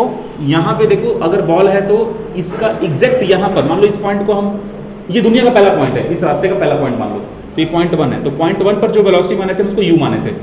जब बॉल यहाँ पहुंचेगा तो मान लो ये इसके जस्ट बाद का पॉइंट है, बीच में कोई पॉइंट नहीं, इमेजिन करो ये जस्ट बाद का पॉइंट है, सुविधा के लिए बना रहे हैं यहाँ पे। इस पॉइंट को पॉइंट 2 कर दो, पॉइंट 2 पर जो टोटल वेलोसिटी है वो घट जाएगी। क्यों घट जाएगी? टोटल वेलोसिटी में 2 कंपोनेंट होंगे, एक हॉरिजॉन्टल वाला वो नहीं घटेगा, वर्टिकल वाला घट जाएगा। तो जब वर्टिकल घट गया, ये नहीं घटा, तो टोटल तो घट ही गया। जब ये बॉल यहां पहुंचेगा सेम होगा, हॉरिजॉन्टल कंपोनेंट नहीं घटेगा। हॉरिजॉन्टल क्यों नहीं घट रहा? क्योंकि उसको घटाने के लिए कोई उधर एक्सेलरेशन, रिटर्डेशन, कोई अट्रैक्शन फोर्स, रिपल्शन फोर्स है ही नहीं है उस साइड। जो अट्रैक्शन है वो नीचे की तरफ है, धरती लगा रही है। अब बात ये आती है कि अगर हमारा u हॉरिजॉन्टल, इसमें 2 कंपोनेंट होंगे, u हॉरिजॉन्टल कहीं भी नहीं घट रहा है, बराबर है, और हम ये देख रहे हैं कि जो वर्टिकल कंपोनेंट है वही तो घटेगा, सिर्फ वर्टिकल कंपोनेंट घटेगा। और ध्यान देना, जब बॉल यहां पहुंचेगा तो वर्टिकल कंपोनेंट 0 हो चुका होगा, तो क्या बचा? u cos थीटा बचा। वर्टिकल कंपोनेंट हमेशा बदल रहा है। IIT में ये क्वेश्चन आ चुका है, ठीक है। देखो न्यूमेरिकल क्वेश्चन आया था, यहां पर ये u cos थीटा है, यहां पर भी u cos थीटा ही है, लेकिन प्रॉब्लम 2 चीजें लगातार बदल रही हैं। एक आपकी मेन वेलोसिटी बदल रही है, एक आपका थीटा बदल रहा है। मेन वेलोसिटी इसलिए बदल रही है क्योंकि जो वर्टिकल कंपोनेंट है वो बदल रहा है। तो अगर हम इस चीज को थोड़ा सा और टेक्निकल समझें, तुम लोग क्या करना, जब वीडियो देखोगे, नोट्स बनाओगे, तो तुम लोग केस 1 में ये सब डिटेल डाल देना, बेसिक डिटेल। फिर केस 2 में ये लिख देना, change in velocity at path. जो हमारा पाथ है उस पर वेलोसिटी चेंज हो रहा है, तो चेंज इन वेलोसिटी। तो ऐसे करना, ऐसे करना, यहाँ पर एक इन्फॉर्मेशन डाल देना, इस वेलोसिटी को u कर देना, इस एंगल को थीटा कर देना, यहाँ पे डाल दो u cos थीटा, यहाँ पे डाल दो u sin थीटा। ठीक, जब तुम लोग इंजीनियरिंग में जाओगे या मेडिकल में जाओगे तो बहुत सारे लंबे लंबे चीज लिखेंगे नहीं, सब शॉर्ट में लिखेंगे। जैसे हम लोग अभी क्या करते हैं, जब हम बीटेक वालों को पढ़ाते हैं, एरोस्पेस वालों को, उसमें जहाँ u cos थीटा लिखना होता है तो हम लोग सीधे uc लिख देते हैं शॉर्ट में, जल्दी आगे बढ़ते हैं। us लिख देते हैं, u sin थीटा हो जाता है, ut u tan थीटा हो जाता है, ऐसे करके काम करते हैं। मतलब चैप्टर जब ऐसा चल रहा था तब की बात कर रहे हैं। अब यहाँ पे जब आप आओगे तो यहाँ पे ये ऐसे हो जाएगा। इसमें 2 चीजें बदली, एरो का लेंथ घटेगा, थीटा भी कम हो जाएगा, थीटा कम हो जाएगा। तो हॉरिजॉन्टल से कितना जो थीटा हुआ उसको अल्फा मान लो, अब नया थीटा हो गया ना भाई, अल्फा मान लो। तो ये जो फिलहाल जो ये तुमको u है उसको u डैश मान लो, मेन वेलोसिटी चेंज होगा, ऊपर में जो आएगा वो आएगा u डैश साइन अल्फा, और साइड में जो आएगा वो आएगा u डैश कॉस अल्फा। यहाँ पे कैच क्या है? कैच है ये दोनों आपस में बराबर हो गए। और इतने से हम लोग बाकी क्वेश्चन लगाएंगे, ठीक है। यही इसका कैच है, ये दोनों बराबर होंगे। अब इसका एक कैच और है कि कुछ और अगर आपको जानना होगा तो आप ये फाइंड करेंगे कि यहां से इसका जो पाथ है, जो बता रहे थे कुछ देर पहले कि हर कर्व का इक्वेशन होता है, तो इस पाथ का इक्वेशन क्या होता है, तो इसको हम बोलते हैं प्रोजेक्टाइल का इक्वेशन, इक्वेशन ऑफ प्रोजेक्टाइल। तो आप समझते हैं मैथ में सर्कल का इक्वेशन एक्स वाई के फॉर्म में दिया जाता है, उसमें रेडियस आता है X square plus Y square is equal to R square, circle का इक्वेशन होता है। ठीक वैसे ही इसका भी इक्वेशन निकलता है, उस इक्वेशन पे भी आईआईटी का फेवरेट टॉपिक है ये, उस पर क्वेश्चन बनता है। ठीक है, नीट में इस पर जितनी बार क्वेश्चन आए हैं हमेशा उसी फॉर्मूले पे आए हैं, पाथ ऑफ प्रोजेक्टाइल पे आए, फटाफट सॉल्व होता है, ये बहुत ईजी है। तो अब आते हैं मेन मुद्दे पर। यहां से जो हम ऊपर जा रहे थे तो u sin थीटा से शुरुआत में तुम्हारी जर्नी शुरू होगी ऊपर वाली, और जब तुम मैक्सिमम पहुंचोगे, परछाई देखो टॉर्च की वजह से परछाई यहां पहुंच जाएगी। जब परछाई यहां पहुंचेगी तो यहां से ऊपर जाते जाते तुम एक चीज नोटिस करो कि स्लो होगा नहीं, slow slow slow slow slow slow slow slow zero, यहां पर वेलोसिटी जीरो हो गई। तो तुम्हारे पास इनिशियल वेलोसिटी के रूप में u sin theta, final velocity के रूप में जीरो। इसका मतलब है दो वेलोसिटी पता है, और इस चैप्टर में बाय डिफॉल्ट एक्सेलरेशन पता है g की वैल्यू, तो टाइम निकल जाएगा किस फॉर्मूले से, टाइम निकालना बेटा, v is equal to U plus AT लगा दो। अगर लगाते हैं हम v is equal to U plus AT, पहले देखो ये सफिशिएंट डेटा है कि नहीं मेरे पास, सफिशिएंट डेटा है, ये v की वैल्यू फाइनल वेलोसिटी राइट है जीरो जीरो, यहाँ पे जीरो डाल दो, u sin थीटा है, यहाँ पे डाल दो u sin थीटा।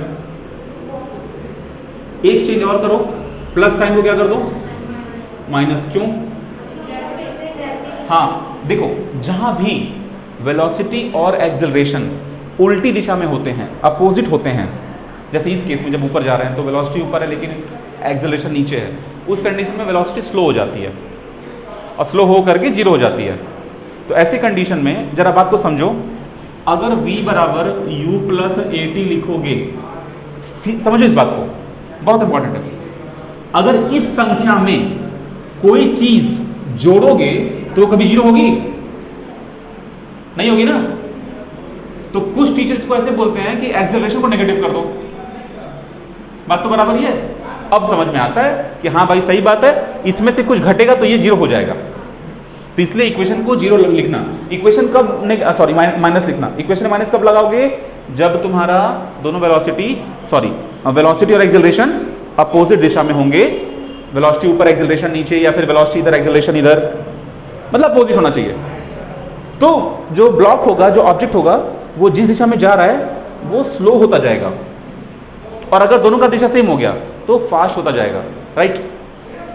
ये डन हो गया, यहाँ पे डाल दो वैल्यू, a की वैल्यू g कर दो, टाइम निकल गया बेटा, टाइम की वैल्यू बताओ कितनी आई,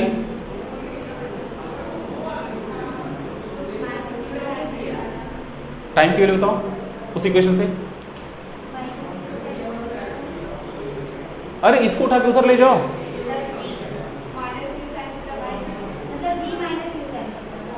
नहीं नहीं,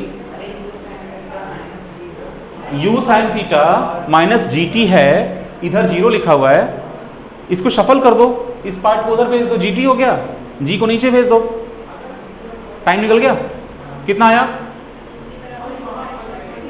correct, t is equal to U sine theta by G, time निकल गया।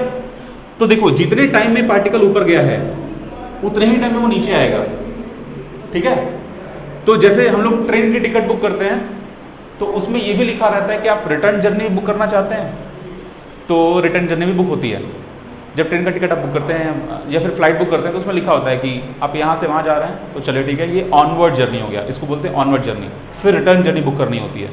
तो अगर आप श्योर हैं कि आपको कब आना है तो आप उसी टाइम पे रिटर्न जर्नी बुक कर सकते हैं, तो आपको दोनों का पैसा एक ही साथ दे देना होगा, ऐसा होता है। नहीं तो फिर अलग अलग। यहाँ पे क्या है कि ऑनवर्ड जर्नी पता है, रिटर्न जर्नी न चाहते हुए भी होगी ही होगी, ऑटोमेटिक आएगा वो नीचे। तो इसका मतलब जो यहाँ से चला है वो यहाँ जाएगा, जो यहाँ से चला है वो यहाँ जाएगा। तो जब हम लोग अभी जो टाइम निकाले हैं वो सिर्फ इसको और इसको इस्तेमाल करके निकाले हैं, मतलब सिर्फ यहाँ से ऊपर गए हैं, तो ये सिर्फ ऊपर में टाइम लगा है, नीचे क्या होगा सेम टाइम लगेगा। तो जब पूरा टाइम ऐड कर दोगे तो हो जाएगा टाइम ऑफ फ्लाइट, पूरे फ्लाइट में कितना टाइम लगा है। अब जब ये बॉल नीचे आ रहा होगा तो इसका मतलब ये बॉल इधर जा रहा है, इसका मतलब इधर जा रहा है, फिर ये नीचे आके यहाँ चला आया, फिर यहाँ के यहाँ चला आया, यहाँ पहुँच गया। टाइम ऑफ फ्लाइट निकालने का मतलब है ये टाइम निकालो, उसका आंसर डबल कर दो। यहाँ पे आंसर आया था u sin थीटा बाई जी। अब इसको जब तुम डबल कर दोगे तो कैपिटल टी बन जाएगा, टाइम ऑफ फ्लाइट। ठीक है, इसको नोट कर लेना आगे जाकर के। अब देखो एक इंफॉर्मेशन जो बहुत बेहतरीन है यहाँ पे, कि अगर सेम हाइट पे देखोगे ना, सेम हाइट पे, तो स्पीड बराबर होता है, वेलोसिटी नहीं। डायरेक्शन कहां बराबर है, ये इधर जा रहा है, ये इधर जा रहा है, डायरेक्शन तो बराबर नहीं है, लेकिन स्पीड बराबर होगी। मतलब जितना यहां खड़े हो जाओ, बॉल आ रहा है तुम्हारे मुंह पे लगा तो जितनी तेज चोट लगेगी, अब यहां खड़े हो जाओ, बॉल गिर रहा है, उतनी ही तेज चोट वहां लगेगी। मतलब समझो, इंपैक्ट की बात कर रहे हैं, इंपैक्ट जितना तेज लगेगा वो बराबर होगा, यहां पर भी यहां पर भी। तो मतलब कि हम ये कह रहे हैं स्पीड बराबर होगी। और ऑब्वियस सी बात है, सेम हाइट पे हो ना तो कंपोनेंट्स बराबर होंगे, सारे कंपोनेंट नहीं, मतलब हॉरिजॉन्टल वाला हॉरिजॉन्टल के बराबर होगा, वर्टिकल वाला वर्टिकल के बराबर होगा, जो वर्टिकली अपवर्ड है वो वर्टिकली डाउनवर्ड के बराबर होगा। ठीक, ऐसा सीन होता है। तो ये हो गया तुम्हारा टाइम निकल गया। इस टाइम को उठाओ, सिर्फ टी की वैल्यू उठाना, u sin थीटा बाई जी, उसको तुम यहां डाल दोगे तो तुम्हारा रेंज निकल जाएगा। ठीक है, ये तुम लोग अपने से निकाल के बताना, अब नोटबुक में नोट कर लेना। और ध्यान रहे सारा फॉर्मूला याद रहना चाहिए, नहीं तो दिक्कत होगी। फॉर्मूला याद रहने से आइडिया लग जाता है, फॉर्मूला याद नहीं रहेगा तो आइडिया नहीं लगा पाओगे। और फॉर्मूला जिस दिन याद करोगे उसी दिन सवाल लगाने में मास्टर नहीं बन जाओगे। फॉर्मूला याद करोगे, सवाल लगाओगे, पूरा का पूरा जो हम बुक दिए हैं खत्म कर दोगे, तब जाकर के थोड़ा आइडिया मिलेगा। तुम लोगों का IIT JEE या नीट तब निकलेगा जब तुम लोग उसी चीज को 2-3 बार लगा लोगे, तब मास्टर हो जाओगे उस चीज को कि हाँ सब समझ में आ रहा है। क्योंकि कई तरह के सवाल रहेंगे ना, ऐसा नहीं होता कि एक बार लगाए खत्म। तुम बताओ कितना देर पढ़े कल, कितना देर पढ़े तुम? 1-2 घंटे पढ़ पाए स्कूल के बाद, तो पुराना वाला होमवर्क हो गया। आप कितना पढ़े? 2-3 घंटे पढ़े आप, उतना 2-3 घंटे, क्योंकि स्कूल के बाद जो टाइम बच रहा है उसमें हम अपने की बात कर रहे हैं, मेरा सब्जेक्ट। अच्छा, आप आज पढ़े थे, लेकिन अब आज फिर पढ़ना है। आज आप लोगों को जो हम 20 एग्जाम्पल्स बोले हैं वो पूरा 20 क्वेश्चन लगाना है, और उसके पहले जो क्वेश्चंस बचे हुए हैं 7 के बाद वाले वो सारे लगाने हैं। वो पूरा क्वेश्चन लगाएंगे आप लोग, जो डाउट होगा पूछेंगे। ठीक, समझ में नहीं आ रहा है तो जो लास्ट वाला है वो तो और नहीं समझ में आएगा, मज़ा ही आ जाएगा लास्ट वाला लगाना। ठीक है, सोचना। और देखो ऐसा तो भाई, अच्छा इंग्लिश समझ में नहीं आ रहा क्या? सवाल का मतलब समझ में नहीं आ रहा, सवाल का मतलब नहीं समझ में आ रहा है, तब तो और मजेदार बात है, सो समझो। अरे उसका सॉल्यूशन भी देखिए, समझ के नहीं कर पा रहा है, ताकि सारे डिग्री या बीच में। अच्छा ठीक है, समझा दो हमको तो जरा समझ के, तो माने फिर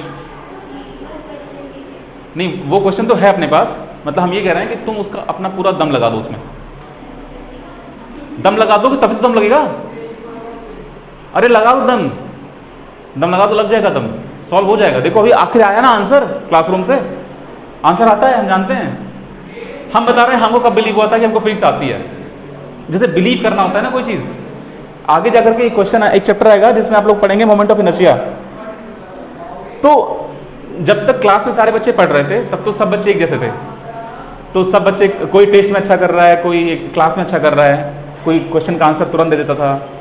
तो मेरा भी कभी कभार वो सब चल रहा था, लेकिन ना वो कॉन्फिडेंस नहीं आया था जो आज है फिजिक्स में। वो पहली बार तब आया कि हमको फिजिक्स आती है। सर एक क्वेश्चन दिए, उसमें एक डिस्क था, वो डिस्क रोटेट कर रहा था, तो मोमेंट ऑफ इनर्शिया निकालना था उस चैप्टर में। तो सर उस डिस्क में होल कर दिए थे कि इसमें डायमीटर का होल कर दिया गया है, अब तुम इसका मोमेंट निकालो। और पता नहीं क्यों मेरा दिमाग उस दिन काम कर रहा था, और एक नया सवाल था ये, और सर इसका कॉन्सेप्ट बताए नहीं थे, क्योंकि सर ऐसा ही करते थे, वो पहले कॉन्सेप्ट बताते नहीं थे, पहले वो तुमको प्रॉब्लम समझाते थे कि देखो ऐसा क्वेश्चन करने वाले हैं। और हमको ये पैटर्न बहुत सही लगा कि पहले बच्चों को प्रॉब्लम में डाल दो, उसके बाद वो कॉन्सेप्ट पर फोकस करेंगे। ऐसे ही कॉन्सेप्ट पर फोकस नहीं करेंगे। जैसे होटल में जाओ, अगर तुमको भूख लगा हुआ है तो तुम जल्दी फोकस करोगे कि मेनू में क्या खाएं क्या खाएं। और अगर पार्टी में गए हो ना, भूख नहीं लगा है, आराम से पूरा मेनू चेक करोगे। अगर भूख लगा है फटाफट फटाफट। जैसे कल हम लोग गए खाने के लिए, रात हो गई, मेरी क्लास थी एरोस्पेस वाली, वो क्लास खत्म करने के बाद ये तो अपना कल जन्माष्टमी था, इसको खाना नहीं था, अब मेरा दिमाग खराब। हम ऐसे जाते हैं होटल में तो हम ऐसे चेक करते हैं क्या खाना है, ये है वो है, ये है वो है। तो कभी लेफ्ट साइड चेक करेंगे, अब तो मान लो ये है तो राइट साइड नहीं चेक करना होता है तो लेफ्ट साइड चेक करेंगे, ये नहीं, इसको हटाओ, ये चेक करो, ये चेक करो। ये कल हम गए, हमको याद था क्या खाना है, हम गए फटाक से वो ले आइए तो अभी तुम लोगों को हम ये पूछ रहे थे, क्या पूछ रहे थे? क्वेश्चन करने के लिए। तो ना मेरे सारे क्वेश्चन दिए, वो क्वेश्चन पूरी क्लास में कोई नहीं लगाया, और जो सबसे टॉपर लड़का था क्लास का फिजिक्स का, वो भी नहीं लगा पाया, हम लगा दिए। तो जब हम लगाए आंसर आ गया, कुछ आया था आंसर बाई 2 आंसर था, तो सर को मजा आ गया। सर को लगता था कि हाँ ये स्ट्रगल कर रहा है, लेकिन ये इसी साल आंसर देने लायक हो जाएगा, ये हमको भी पता नहीं था। हमको ये पता था कि ठीक है, जो सर पढ़ा रहे हैं समझ में आ रहा है, मेहनत कर रहे हैं, हो जाएगा, क्रैक कर लेंगे हम। लेकिन जो फील आता है ना कि कुछ आता है हमको, वो वाला फील नहीं आया था। उसके बाद तो हम जब नेक्स्ट डे निकले ना क्लासरूम के बाहर ऐसा मजा आया कि साला हमको तो लगा सर आप हटिए, हम पढ़ाते हैं और तुमको पता है उसके बाद जो मेरा कॉन्फिडेंस ऊपर आया, तो सर एक बुक बताए थे हम लोगों को कि जिस बच्चे को आईआईटी की तैयारी करनी होगी वो एमएल खन्ना का मैथमेटिक्स खरीद लेगा। हम तुरंत गए पापा से, पापा आईआईटी तैयारी करनी है और एमएल खन्ना का मैथमेटिक्स ले आए, और उसमें एक चैप्टर था फंक्शन। वो इतना रुला दिया हमको, इतना रुला दिया, लेकिन यही बात है, स्ट्रगल करना बहुत जरूरी है। वो पूरा फंक्शन एक एक सवाल लगाए, हर सवाल अलग, हर सवाल अलग, कोई ये लगाओ ये नहीं आएगा, फिर उसको भी पूछना पड़ता था सर से, उसको पूछना पड़ता, हर सवाल अलग। तब लगा कि नहीं यार, ये वो डिमांड नहीं कर रहा जो हम लोग अब तक करते आए हैं। अब तक हम लोग क्या करते आए हैं, ठीक है, वैसा ही क्वेश्चन लगा पाएंगे जैसा क्वेश्चन लगाए हुए हैं। इससे थोड़ी दुनिया चलती है। जब आप लोग आगे जाके आईएएस आईपीएस डॉक्टर इंजीनियर बन जाएंगे ना, पता है क्या होगा आप लोगों को? आप लोगों को नए सिचुएशंस को हैंडल करना होगा जो आप कभी नहीं किए होंगे। वो कैसे हैंडल करेंगे आप? वो हैंडल आप तब कर पाएंगे जब आपके पास खुद की स्किल होगी, तभी तो। जैसे आज हम आपसे बोले 2 + 2 जोड़िए, आंसर 4, 2 + 3 जोड़िए, आंसर 5, कैसे बता पा रहे हैं? क्योंकि आइडिया पता है उसका। इसीलिए जब आप अच्छे इंजीनियर अच्छे डॉक्टर बन जाएंगे ना, तो जो भी सिचुएशन आएगी आपके पास वो आप सॉल्व कर लेंगे। इसीलिए एक्सपीरियंस चेक किया जाता है कंपनी जब हायर करती है तो, क्योंकि कंपनी के पास सेम प्रॉब्लम थोड़ी आएगी। अगर कंपनी के पास सेम प्रॉब्लम आएगी तो जो उसका ओनर है वही नहीं सारे के सारे प्रॉब्लम को कॉपी पेस्ट कर देगा। ठीक है, ऐसे नए नए क्वेश्चन। जो आईएएस बनते हैं वो लोग क्या करते हैं भाई, हर दिन नया सिस्टम। कभी जो मुस्लिम फैमिली जो लोग सेलिब्रेट कर रहे हैं उसमें दंगा, कभी हिंदू फैमिली सेलिब्रेट उसमें दंगा, कभी दोनों मिलकर दंगा। अब जो आईएएस बन गया उसको क्या है, यही सब तो हैंडल करना है।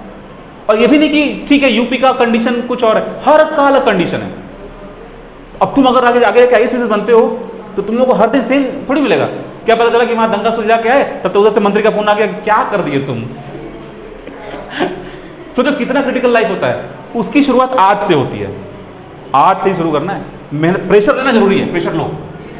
तो क्वेश्चन हम लगा दिए थे, हमको फिजिक्स आ गया, हमको फिजिक्स आ गया तो फिर हमको बिलीव हो गया, बिलीव हो गया तो फिर अब देखो सब सही जा रहा है। उस एक बार तुम्हारा वो खुलेगा रास्ता, वो खुल जाएगा, फिर हमेशा के लिए खुल जाएगा। अभी तुम्हारे ना दूध वाले दांत टूट रहे हैं, जब दूध वाले दांत पूरे टूट जाएंगे ना तब तुम लोग के नए दांत आएंगे। वही नए दांत लगभग शुरू हो गया है, अब 2-4 और बचा हुआ तोड़ देंगे आजकल में, उसके बाद हम लोग एकदम बढ़िया से आ जाएंगे। अब देखो हम लोगों को इस क्वेश्चन में, इस चैप्टर में जो प्रोजेक्टाइल है, बस एक लास्ट वैल्यू निकालना सीखना है। एच कैसे निकालेंगे, तो तुम लोग अब एक्चुअली एच निकाल सकते हो। एच निकालने के लिए हम लोगों को ये डिस्टेंस निकालनी होती है, राइट। तो हम लोगों को देखो आईआईटी या नीट में वो तुमसे यहाँ की हाइट पूछ सकते हैं। हमेशा ध्यान रखो हाइट एक तरह का डिस्टेंस ही तो है, और हमारे पास इक्वेशन है अपना s = ut + ½ वाला इक्वेशन, सेकंड इक्वेशन। या फिर तुम थर्ड इक्वेशन पे आ जाओ, v² = u² + 2as, वहां भी s है। इन्हीं दोनों इक्वेशन का जो डेटा है अगर हमारे पास वो रहेगा तो तुम हमसे ये हाइट पूछो चाहे ये हाइट पूछो, कहीं की हाइट पूछो, बता देंगे। सबसे बड़ी बात, तुम जब हाइट बताओगे तो अगर उसमें स्पीड चाहिए तो तुमको जब यहाँ से फेंका गया था तो यहाँ की स्पीड तो पता थी, लेकिन जब तुम यहाँ पहुँचे तो यहाँ की वर्टिकल स्पीड पता होनी चाहिए। और एक बार ध्यान दो, जो मेन स्पीड है ना उसका रोल नहीं होता, उसके कंपोनेंट्स का रोल होता है। जो मेन स्पीड है वो तो तुमको इस पर लेके जा रही है, हम लोग इस पर नहीं पूछ रहे, हम लोग ये पूछ रहे हैं, ये। तो ये निकालने के लिए वर्टिकल स्पीड जिम्मेदार है। तो यहां पर u sin थीटा था शुरुआत में, यहां पर कितना होगा वो डेटा दिया रहेगा। अगर नहीं दिया रहेगा तो हम लोग ये हॉरिजॉन्टल कंपोनेंट ये बराबर करेंगे और डेटा निकालेंगे वर्टिकल कंपोनेंट का। जब वो डेटा निकल जाएगा तभी ये निकाल पाएंगे। लेकिन अगर तुमसे मैक्सिमम हाइट पूछा जाएगा तो वो बहुत इजी पूछ दिया। क्यों? क्योंकि ऊपर वाली वेलोसिटी वर्टिकल जीरो हो जाती है, ठीक, नीचे वाली u sin थीटा है, नीचे u sin थीटा, ऊपर जीरो। और इस चैप्टर में बाय डिफॉल्ट क्या पता होता है? एक्सेलरेशन, उसके लिए g होती है। दुनिया के हर इक्वेशन में, सॉरी, इस इक्वेशन ऑफ मोशन में 3 इक्वेशन है, सारे इक्वेशन में 4 पैरामीटर होते हैं, 4 होते हैं। इस सिचुएशन को हल करने के लिए 3 बदल गए, u sin थीटा, 0 और g। क्या हम लोग मैक्सिमम हाइट निकाल सकते हैं? किस फॉर्मूले से? Correct, v square u square plus 2 ऐसे निकालेंगे। अब इस इक्वेशन से कैसे निकलेगा बताओ जरा, निकाल के दिखाओ, कितना रहा आंसर, निकालो। v square equal to u square plus 2gh लगाना है और हम लोग को h बताना है। तुम बताओ h कितना आ रहा है?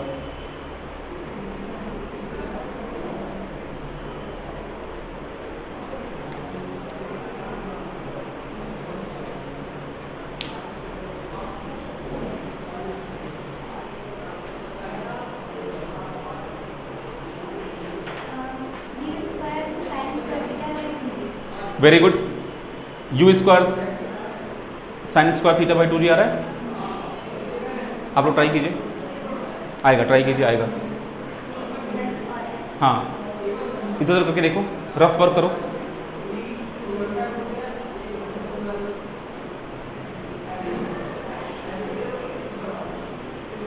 नहीं आ रहा? देखो हम बताते हैं, बहुत आसान है बेटा। फाइनल स्पीड को बहुत बच्चे जीरो नहीं कर रहे, ऐसा होता है। फाइनल स्पीड को जीरो करो, इस वाले स्पीड की वैल्यू पता ही है, u sin थीटा, उसका स्क्वायर कर दो, बचा ही क्या, बस इधर कर दो। u sin थीटा जो है उसका स्क्वायर कर दो, माइनस लिखना मत भूलना क्योंकि बॉल ऊपर जा रही थी, ऊपर जा रही थी तो वेलोसिटी ऊपर था, एक्सेलरेशन नीचे था, स्पीड घट रहा था, तो माइनस थीटा मत भूलना। अब 2gh को इधर ले आओ तो ये हो जाएगा 2gh। अब उसके बाद तुम g को वहाँ से हटा के नीचे, 2g को वहाँ से हटाओ और नीचे ला दो तो ये हो गया 2g।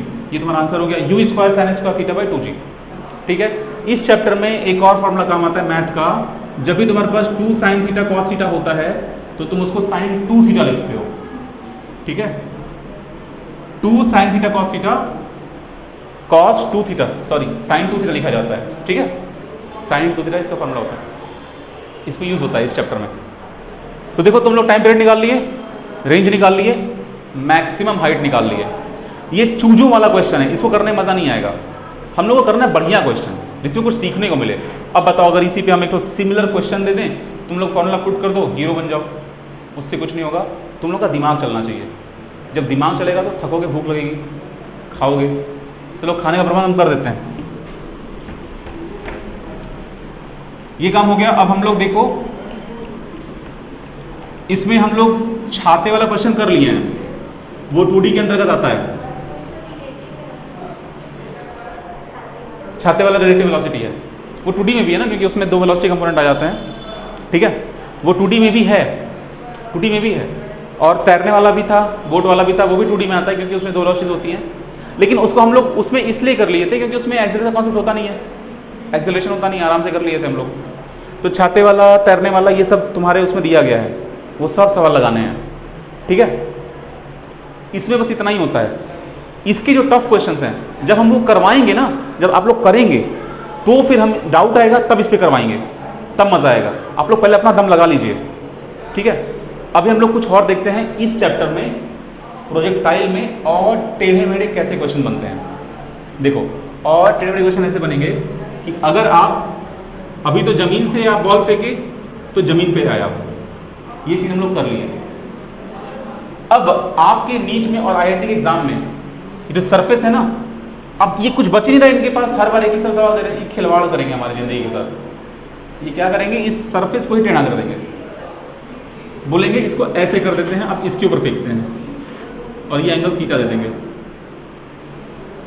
ठीक है, कुछ रिवर्स है नहीं करने के लिए कि ये बोर हो जाएंगे इससे, तो ये करेंगे चलो ठीक है इसको यहां से फेंकते हैं। इस तरह के क्वेश्चंस आपको दिए गए हैं करने के लिए, सब पे आप दिमाग लगाएंगे, सोचेंगे और हमसे डिस्कस करेंगे, तो डे बाय डे आपका इंप्रूवमेंट होता जाएगा। एग्जाम्पल के तौर पे हम लोग इसको लेते हैं, इसको समझते हैं कि इसमें सॉल्व कैसे करेंगे आप।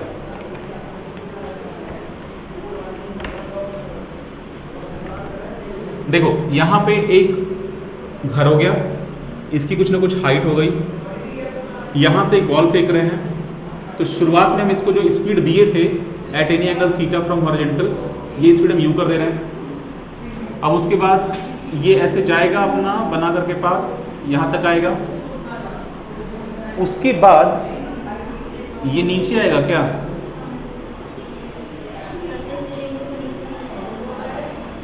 ये ऐसे जाएगा क्या, सीधे नीचे आएगा।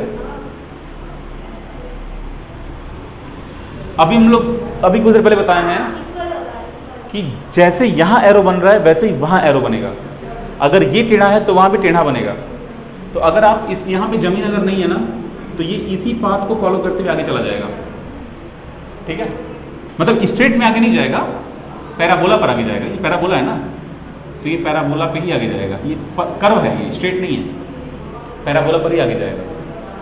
ठीक है, तो चलो कोई बात नहीं, हम लोगों को इसमें यहाँ से यहाँ तक कैलकुलेशन तो पता है, यहाँ से यहाँ तक का कैलकुलेशन इसलिए पता है क्योंकि सब डेटा वही है। ये रेंज कितना होगा, हाइट कितनी होगी, टाइम पीरियड कितना होगा, इसका आंसर रट लेना, पहले तीनों का आंसर रट लेना, इजी हो जाएगा हमारे लिए। रट लेंगे इसका आंसर। अब देखो हम लोग क्या क्या और इसमें समझ सकते हैं। हम लोगों से ये पूछा जा सकता है कि जब मान लो तुम्हारी वेलोसिटी यहाँ पे है, यहाँ पे हम तुमसे पूछ सकते हैं कि वेलोसिटी कितनी है। देखो यहाँ की वेलोसिटी कुछ और है, यहाँ कुछ और, हम पूछ सकते हैं यहाँ कितनी है। अब जरा सोच के बताओ, ये कैसे सोचोगे, यहाँ की वेलोसिटी कैसे निकालेंगे, क्या क्या डेटा चाहिए तुमको, सोचो।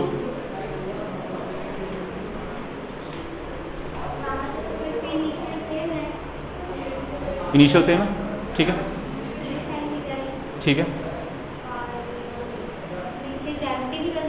लग रही है, वेरी गुड।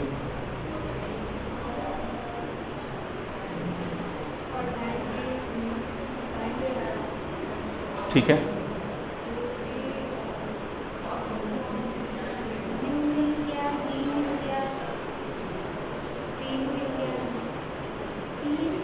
चलो टाइम को एक मिनट के लिए छोड़ दो।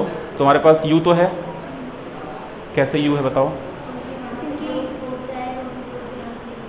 नीचे जाएगा, ठीक है। देखो वहाँ पे वेलोसिटी अगर तुमसे पूछे तो कैसे बताओगे, जब हम यहाँ पे वेलोसिटी पूछेंगे तो हम तुमको एंगल वैंगल देंगे ही, ठीक है। चलो मान लो तुमको यहाँ पे एंगल देते हैं, यहाँ से अगर ये आ रहा है ऐसे, हम ये एंगल दे रहे हैं, तो यहाँ पे एंगल थोड़ा सा बढ़ जाएगा, चलो वो एंगल हम दे देंगे तुमको। ये एंगल अगर हम नहीं देते हैं, चलो एंगल नहीं दिए तो भी तो हम तुमसे ये बताएंगे ना कि मतलब ऐसे है। हम तुमसे बोल सकते हैं यहाँ पे कोई खिड़की है, ये कोई विंडो है, ये टॉप है, तो विंडो के सामने जब बॉल रहेगी, मान लेते हैं कि ये वाली हाइट 5 मीटर है, ये वाली हाइट 7 मीटर है, तो जब ये बॉल विंडो के सामने रहेगी तब के लिए आपकी बॉल की स्पीड कितनी होगी। तो हम तुमसे बॉल की वर्टिकल स्पीड नहीं पूछ रहे, बॉल की हॉरिजॉन्टल स्पीड नहीं पूछ रहे, बॉल की ओरिजिनल स्पीड पूछ रहे हैं जो इस रास्ते पर है, ठीक है। अब देखो कैसे निकालोगे, बहुत सिंपल है, यहां पर आ जाओ, यहां से जो बॉल नीचे जा रही है, तो बॉल नीचे ही नहीं जा रही, बॉल आगे भी तो जा रही है, तो बॉल आगे जब जा रही है तो उसकी स्पीड हर जगह पर यू कॉस थीटा ही होती है, हॉरिजॉन्टल स्पीड चेंज नहीं होती। तो यहां से जितने से फेंके थे, जितने एंगल से फेंके थे, एंगल पता है, यू पता है, यू कॉस थीटा तो निकल जाएगा। मतलब अगर मान लो ये वेलोसिटी v है तो इसकी जो हॉरिजॉन्टल वेलोसिटी है वो है यू कॉस थीटा, ये चेंज नहीं होगी। हमारा चेंज क्या होगा, जब यहाँ से नीचे आ रहा था, जब देखो तुमको बताए थे जब ऊपर जाएगा तब भी यू साइन थीटा होगा, फिर ये घटते घटते घटते घटते घट जाएगा, जीरो हो जाएगा, फिर बढ़ते बढ़ते बढ़ते बढ़ते बढ़ते वापस ये कितना हो जाएगा, u sin थीटा हो जाएगा। तो जब ये यहाँ पहुंचेगा तो अब ये u sin थीटा बढ़ेगा कि घटेगा? बढ़ेगा घटेगा? बढ़ेगा। क्यों बढ़ेगा? जी लग रहा है नीचे की तरफ, ग्रेविटी नीचे की तरफ जी लग रहा है, तो जी बढ़ जाएगा। तो अब देखो ये कितना हाइट नीचे आया है, ये कितना हाइट नीचे आया है, 5 मीटर। 5 मीटर। इसकी इनिशियल स्पीड यहाँ पे कितनी थी, u sin थीटा। u शुरू में दिया रहेगा क्वेश्चन में, और ये थीटा मान लो कि u दिया है 20 मीटर पर सेकेंड, मान लो थीटा दिया है तुम्हारा मान लो 45 डिग्री दिया है, चलो तो ये 20 दिया है, ये दिया है, तो u sin थीटा का शुरुआत का स्पीड निकल जाएगा। अब इस सवाल को तुम कैसे सोचोगे? ऐसे सोचोगे कि इसको थ्रो किया गया है, ये ड्रॉप नहीं है, ये थ्रो है। सोचो, इमेजिन करो यहां से बॉल को एकदम नीचे थ्रो किया गया है, थ्रो किया गया है। तो थ्रो करने के टाइम पे इनिशियल स्पीड कितनी दी गई, u sin थीटा। कितना दूर गिरा, s। g से गिरा, हाँ g से गिरा। हमको ये निकालना है फाइनल स्पीड जो कि नीचे की तरफ है, वही मेरा काम है। अगर वो निकल गया तो u cos थीटा पहले से पता है यहाँ पर। अब ये वाला नीचे की तरफ है, ये वाला इधर की तरफ है। और हमेशा ध्यान रखना, चाहे किसी भी पॉइंट पर अगर आपको फाइनल स्पीड निकालना है या जो ओरिजिनल स्पीड है उस पाथ पर वो निकालना है, तो आप दोनों कंपोनेंट को ऐड कर देंगे ऐसे, हॉरिजॉन्टल और वर्टिकल कंपोनेंट को ऐड कर देंगे। ये है VH horizontal component of velocity, VV vertical component of velocity. अब देखो इनको हम स्क्वायर स्क्वायर क्यों करते हैं, इनको हम स्क्वायर स्क्वायर क्यों करके जोड़ते हैं, कोई बता सकता है आंसर? हाँ वेक्टर क्वांटिटी है, ठीक है। इसमें एक और चीज बताना आपको बाकी है, इनके बीच का एंगल 90 डिग्री होता है। एक्चुअली इसमें 3 टर्म आते हैं, एक टर्म और आगे आएगा cos थीटा वाला, वो 0 हो जाएगा। बता रहे हैं क्यों? जब दो वेक्टर जोड़ते हैं ना, मान लो एक वेक्टर है P, दूसरा वेक्टर है Q, अब इन दोनों से बन रहा है रिजल्टेंट R, तो P और Q को बोला जाएगा कंपोनेंट, R को बोला जाएगा रिजल्टेंट। तो अब R निकालने के लिए फॉर्मूला बनता है R is equal to under root P square plus Q square plus इतना हम यहाँ पे लिखे हैं plus 2p q cos theta. Theta जो यहाँ पे है वो दोनों कंपोनेंट के बीच का एंगल होता है, लेकिन यहाँ पर तो कंपोनेंट के बीच का एंगल 90 है, cos 90 वैल्यू, तो ये टर्म, इसलिए ये टर्म बच गया। ठीक है, तो आपसे अगर स्पीड पूछा जाएगा तो आप क्या करेंगे, ये अलग निकालेंगे इस कॉन्सेप्ट से, ये कांस्टेंट रहेगा, सॉरी वर्टिकल निकालेंगे इस कॉन्सेप्ट से, हॉरिजॉन्टल तो कांस्टेंट ही रहेगा, आंसर निकल जाएगा। मतलब डिपेंड करेगा सवाल कैसा दिया हुआ है। ठीक है, अब जैसे इंक्लाइंड वाला करेंगे ना, इंक्लाइंड वाला उसमें और मजा आएगा। ठीक, तो पहले हम लोग इतना प्रैक्टिस करते रहें ताकि उस पर कॉन्सेप्ट ग्रो करता रहे। ठीक, चलो टॉपिक को आगे लेके बढ़ते हैं। अब इसमें एक इंपॉर्टेंट चीज पूछते हैं तुम लोगों से, बहुत बढ़िया क्वेश्चन है ये। क्वेश्चन कॉम्पिटिशन्स में आ चुका है, कई सारे कॉम्पिटिशन में आ चुका है। देखो तुम लोग इसका आंसर दोगे।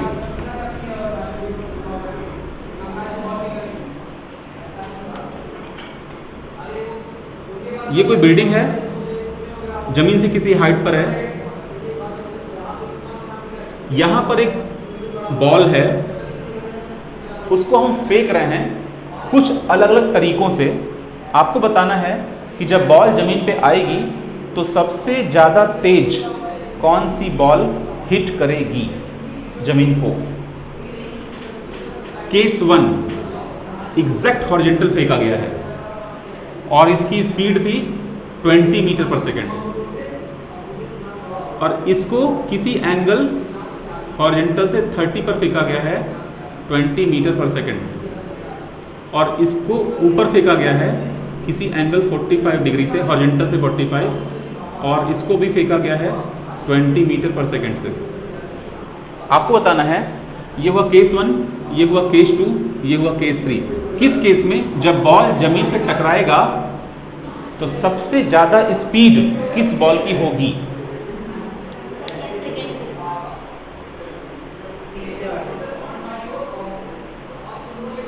चलो इसको हम थोड़ा सा इस बार आसान करते हैं, थोड़ा टफ बाद में करेंगे। इसको भी 30 मान लो, सोचो।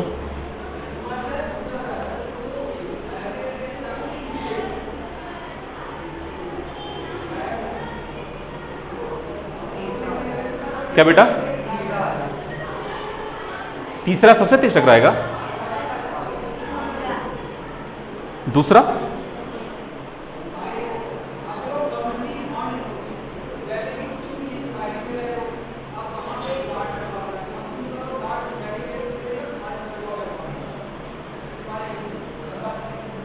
अब यहां पे तुम लोगों को सोचना है।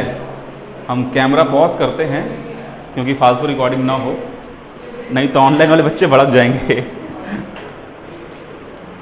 तो फाइनली सही आंसर मिल गया हम लोग को। आपका नाम क्या बेटा? पायल। पायल छनक गई आज, सही आंसर दे दी, एकदम सही आंसर है। जरा बात को सुनना, ये जो दूसरा वाला है और तीसरा वाला है उन दोनों की वेलोसिटी सेम होगी और ज़्यादा होगी, लेकिन जो पहला वाला है उसकी वेलोसिटी कम होगी। तो दूसरे और तीसरे की वेलोसिटी सबसे पहले देखो सेम कैसे होगी, ठीक है। उससे पहले ये देखो कि पहला जो फेंका गया है ना, पहले वाले को हम लोग सीधे फेंके थे, पहले वाले को हम लोग जो वेलोसिटी दिए थे वो हॉरिजॉन्टल थी, हम लोग नीचे उसको थ्रो नहीं किए थे। तो अगर हम पहले वाले का समझें, पहले वाले का, तो पहले वाले के पास सिर्फ हॉरिजॉन्टल कंपोनेंट था, वर्टिकल कंपोनेंट, ये पहले वाले का बता रहे हैं, इसके पास वर्टिकल कंपोनेंट नहीं था। तो इसके पास जो रिजल्टेंट वेलोसिटी शुरुआत में थी, ठीक है ना, वो सिर्फ ये थी, ये तो जीरो ही था, ठीक है। लेकिन जब पहला वाला अपने पाथ को फॉलो करते करते यहां तक पहुंचेगा, तो जब वो जमीन पर हिट करेगा किसी एंगल पे या जैसे भी हिट करेगा, तो उस टाइम में उसके पास दोनों कंपोनेंट होंगे, उसके पास हॉरिजॉन्टल कंपोनेंट होगा और उसकी वेलोसिटी वही होगी जो उसको 20 दिया गया था, क्योंकि तुमको पता है प्रोजेक्टाइल में हॉरिजॉन्टल कंपोनेंट कभी नहीं बदलेगा, उसके लिए कोई ड्रैग नहीं है, कोई रेजिस्टेंस नहीं है, कोई रिटार्डेशन कुछ नहीं है। तो ये हमेशा v 20 20 20 20 20 20 20 ये 20 रहेगा, 20। लेकिन स्लोली जब ये नीचे आ रहा है तो इसका जो वर्टिकल कंपोनेंट है वो बढ़ने लगेगा, बढ़ते बढ़ते बढ़ते बढ़ते बढ़ते बढ़ते जब यहां पे आएगा तो वो मैक्सिमम हो जाएगा, ठीक है।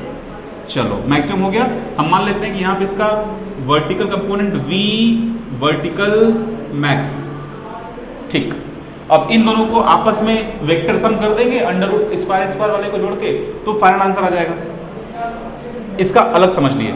अब समझते हैं तीसरा वाला।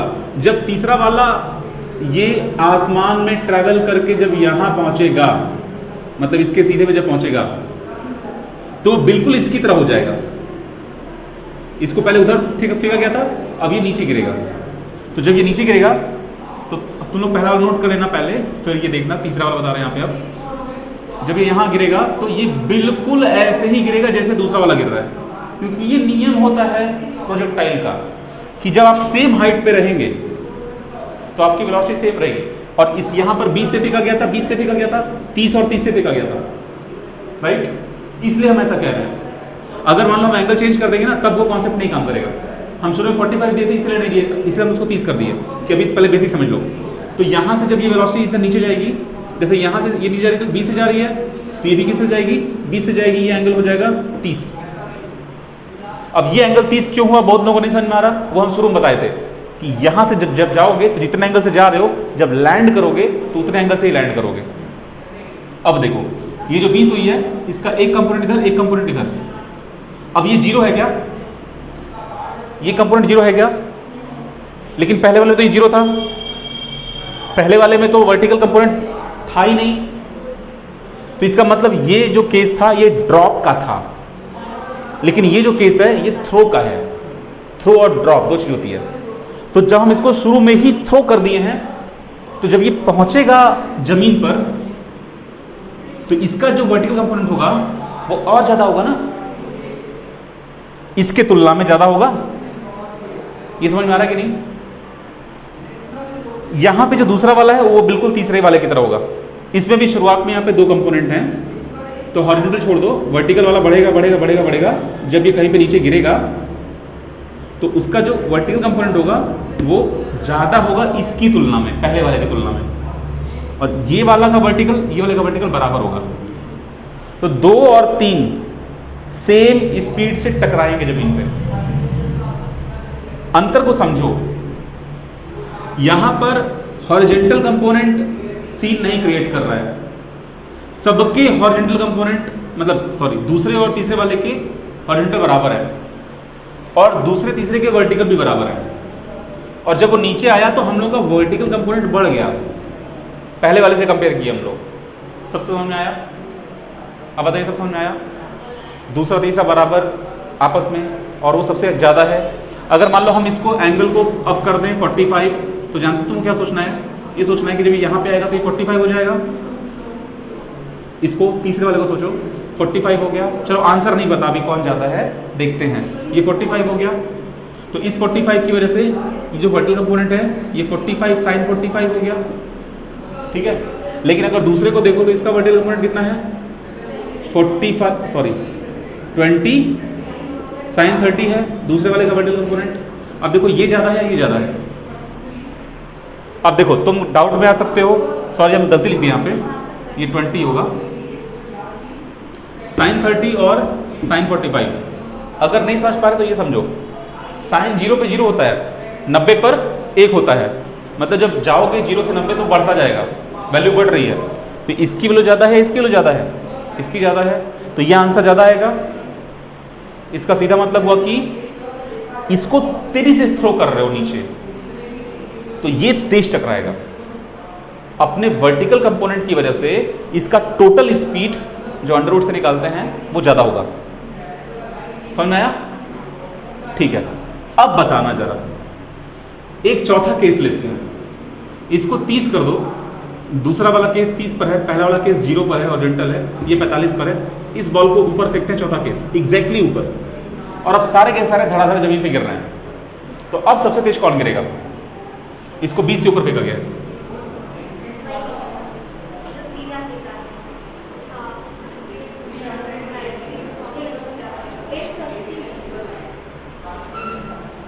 सोचो,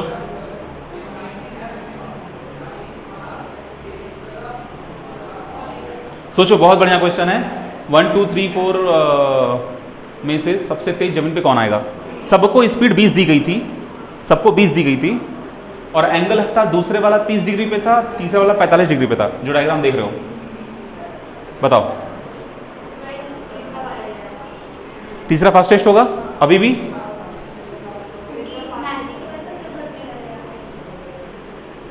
सोचो सोचो बेटा, आप सोचिए।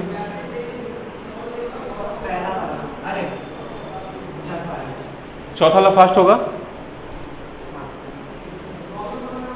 ठीक है। आप बताइए, फोर्थ वाला फास्ट होगा? आप फोर्थ फास्ट होगा, तीसरा फास्ट नहीं होगा? ओके, तो देखो तीसरा फास्ट होगा, ओके, फोर्थ फास्ट नहीं होगा। वेरी गुड बेटा, आपका आंसर सही है, तीसरा फास्ट होगा। देखो बता रहे हैं क्यों, जब फोर्थ वाला ऊपर जा करके उसी रास्ते से वापस नीचे आएगा तो इसके पास नीचे की वेलोसिटी होगी, वो वेलोसिटी कितनी होगी? 20 होगी, क्योंकि आपको भी तो बताया गया है कि जितने हाइट पे आप वापस आ रहे हैं तो वेलोसिटी आप सेम गेन कर लेंगे। आप 20 से ऊपर गए, जाते थे 0 हो गया, फिर नीचे आते आते थे फिर से 20 हो जाएगा, तो आपको नीचे फेंका गया था कितने से? 20 से, ठीक है। अभी यहां पर सारा गेम चेंज कर देंगे हम, जितना भी एक्सप्लेन किए हैं, ठीक है। देखो ये 20 से नीचे आएगा, क्या तुम इसको हॉरिजॉन्टल मोशन दिए थे? नहीं दिए थे। तो जब ये 20 से नीचे आएगा, तो जब ये जमीन पर टच करेगा तो इसके पास जो टोटल वेलोसिटी होगी वो वेलोसिटी किस पर डिपेंड करेगी? इसी 20 पर डिपेंड करेगी ना, वर्टिकल कंपोनेंट पर डिपेंड करेगी ना। इसके पास हॉरिजॉन्टल तो नहीं है, तो फाइनल वेलोसिटी जो बिल्कुल नीचे हिट कर, स्पीड जो बिल्कुल नीचे हिट कर रही है, वो कैसे निकालोगे? डायरेक्ट निकाल दोगे, हाइट से निकाल दोगे। 20 से थ्रो किया गया है, 20 से थ्रो किया गया है, वेलोसिटी बढ़ते बढ़ते कितनी होगी? निकाल दो तुम इससे, v² = u² + 2as से निकाल दो, ठीक है, g की वैल्यू 10 मान लो, तो ये v निकाल रहे हैं, v is equal to under root ये 20 का स्क्वायर 400 हो जाएगा, प्लस 2 गुणे 10 20, और हाइट नहीं पता, चलो हाइट को तुम मान लो 20, इस हाइट को तुम 20 मान लो, हाइट को 20 मान लो, तो 20 गुणे 20, तो ये कितना आया 400, तो ये 20 हो गया √2 हो गया, 400 बाहर निकाल लो, 20 √2 हो गया, इसका इस वेलोसिटी 20 √2 आ रहा है।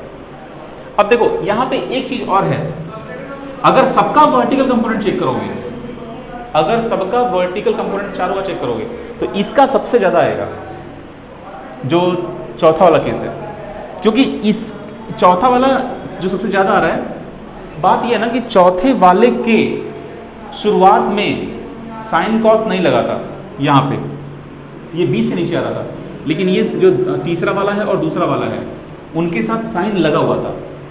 साइन का आंसर डेसिमल में होता है, तो डेसिमल से गुणा हो जाएगा तो वैल्यू छोटी हो जाएगी, ठीक है। तो ये वाला का जो वर्टिकल थ्रो था,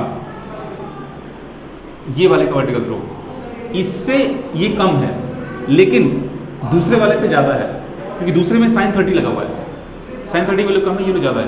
तुम वो कंपेयर करो, देखो हम बता रहे हैं क्या कंपेयर करना है, 20 कंपेयर करो और 20 साइन 45 कंपेयर करो और 20 साइन 30 कंपेयर करो, ठीक है। सबसे ज़्यादा ये, फिर ये, फिर सबसे छोटा ये, सबसे छोटा ये है 20 साइन 30, लेकिन इससे ही काम नहीं बनेगा ना। जब ये लोग को तुम नीचे थ्रो करोगे तो ये वेलोसिटी ऑलरेडी 20 है, ऑलरेडी वो 20 है, तो वो 20 के हिसाब से बढ़ेगी, लेकिन ये वेलोसिटी कम है थोड़ी, तो ये इसके हिसाब से बढ़ेगी। तो जब ये जमीन पर टकराएगी तो ऑब्वियस बात है इसका आंसर कम होगा टकराने के बाद, इसका आंसर और कम होगा टकराने के बाद। लेकिन प्रॉब्लम ये है कि इन दोनों के पास एक एक कंपोनेंट और है हॉरिजॉन्टल वाले, लेकिन इसके पास नहीं है। तो अब कैलकुलेट करके देखो कि कौन सी वेलोसिटी तेज है, कौन सी वेलोसिटी तेज नहीं है। तो ये तो क्लियर हो गया कि 20 साइन 45 जब टकराएगा, 20 साइन 45 जब टकराएगा जमीन पे, तो इसकी वेलोसिटी यहाँ पे कुछ और होगी और उसके साथ में एक हॉरिजॉन्टल भी होगा, उसका निकाल देंगे कंपोनेंट, सॉरी उसका निकाल देंगे रिजल्टेंट। ऐसे ये जब टकराएगा तो इसका निकाल देंगे रिजल्टेंट, आंसर आ जाएगा। लेकिन यहाँ पे एक टफ वर्क है। टफ वर्क ये है कि आपको ये नहीं पता कि जब ये लोग जमीन पे टकराएंगे तो ये लोग कैसे टकराएंगे। देखो बता रहे हैं टफ वर्क क्या है यहाँ पे। यहाँ पे टफ वर्क बहुत बढ़िया है। कोई चीज़ जब ऐसे जमीन पे जा रही है, हिट कर रही है, तो उसकी दिशा ये होगी। तो इस दिशा पर यहाँ पर कितना एंगल बन रहा है वो जानने के बाद ही आप हॉरिजॉन्टल और वर्टिकल निकाल पाएंगे। तो एंगल यहाँ का तो पता चल जाएगा जब आप सेम हाइट पर हैं, लेकिन आप यहाँ का एंगल कैसे निकालेंगे, यहाँ पर कितना एंगल बन रहा है वो कैसे निकालेंगे। तो ये क्वेश्चन हो जाता है IIT JEE और नीट के लेवल का क्वेश्चन। तो इस क्वेश्चन में आपको क्या करना है, जब आपको वो पढ़ा देंगे ना, ये इस पाथ का एक शेप होता है, वो होता है पैराबोलिक, उसका एक इक्वेशन होता है, वो इक्वेशन हम करा देंगे तो आप लोग ये समझ जाएंगे कि यहाँ पर कैसे निकलता है एंगल। उसके बाद ही आप जान पाएंगे, फिर सारा चैप्टर कवर हो जाएगा, खत्म हो जाएगा। और अभी तक आपका काम ये है कि आप लोग अब ये घर पे अच्छे से सोच के आएंगे कि ये आप लोगों को मंडे इसको डिस्कस किया जाएगा, ठीक है। अगर आप लोगों को आंसर मिल गया तो आप लोग ग्रुप में अपना अपना आंसर भेज दीजिएगा, ठीक। क्वेश्चन ये है कि यहाँ से हम इसको ऐसे दे रहे हैं 20 मीटर पर सेकेंड, ये मेरा केस 1 है। यहाँ से हम इसको ऐसे थ्रो कर रहे हैं 30 पर, सिर्फ 30 पर, तो ये, और हम इसको इधर थ्रो किए थे 20 से, 30 पर 20 से, ये है 20 मीटर पर सेकेंड, ये हमारा केस 2 है। और इसको हम ऊपर थ्रो कर रहे हैं 45 से, 20 का ही स्पीड है, केस 3 है। एग्जैक्ट ऊपर थ्रो कर रहे हैं 20 का स्पीड है, ये केस 4 है। अब आपको इसको अरेंज करना है कि जब ये लोग नीचे आएंगे तो इनके पास सबसे ज़्यादा कौन ज़मीन को हिट करेगा, सबसे तेज कौन हिट करेगा, ठीक है। अब देखो यहाँ पे 2 क्वेश्चन बनते हैं, इसमें भी 2 क्वेश्चन बनते हैं, और बच्चे इसको अभी सॉल्व कर लेंगे लेकिन एग्जाम में गलती कर देंगे। 2 क्वेश्चन क्या बनता है, जब तुम जमीन को हिट कर रहे हो ना, तो तुम, ये रियलिटी होती है कि तुम इसको तिरछा हिट करोगे जमीन को, करेक्ट। ये वाला बॉल और ये वाला बॉल जमीन को तिरछा हिट करेगा, लेकिन ये वाला बॉल ये भी तिरछा हिट करेगा। ये ऐसे कैसे जाएगा, पूरा सीधा थोड़ी हो जाएगा, पैराबोलिक पाथ है ना, पैराबोला ऐसे नहीं होता, पैराबोला हमेशा खुलता रहता है, खुलता खुलता रहेगा, खुलता रहेगा। पैराबोला ऐसे खुलता खुलता खुलता खुलता वो भी एंगल पे हिट करेगा, ये तीनों एंगल पे हिट करेंगे, लेकिन ये वाला वर्टिकल हिट करेगा, ऊपर या नीचे। तो क्वेश्चन ये बनता है, अगर हम तुमसे बोलते हैं कि कौन सा बॉल सबसे तेज हिट करेगा, तो हम वहां पे मेन वेलोसिटी पूछ रहे हैं, मेन जो तिरछी वाली वेलोसिटी थी वो पूछ रहे हैं। लेकिन हम ये पूछ रहे हैं कि कौन सा बॉल सबसे ज्यादा वर्टिकली हिट करेगा, तो ये क्वेश्चन इजी हो जाएगा, क्योंकि ऐसे में आपको ये वेलोसिटी नहीं बतानी है, आपको इसका बस कंपोनेंट बताना है, वर्टिकल कंपोनेंट, बस ये बताना है। ठीक है, तो आप लोग घर से ये करके लाएंगे कि कौन से का वर्टिकल कंपोनेंट ज्यादा है, बस हिट करते टाइम।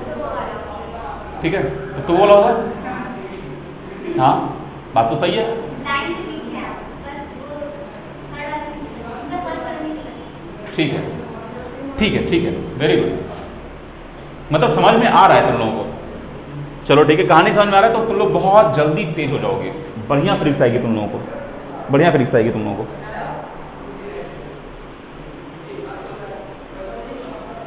चलो फिर ठीक है।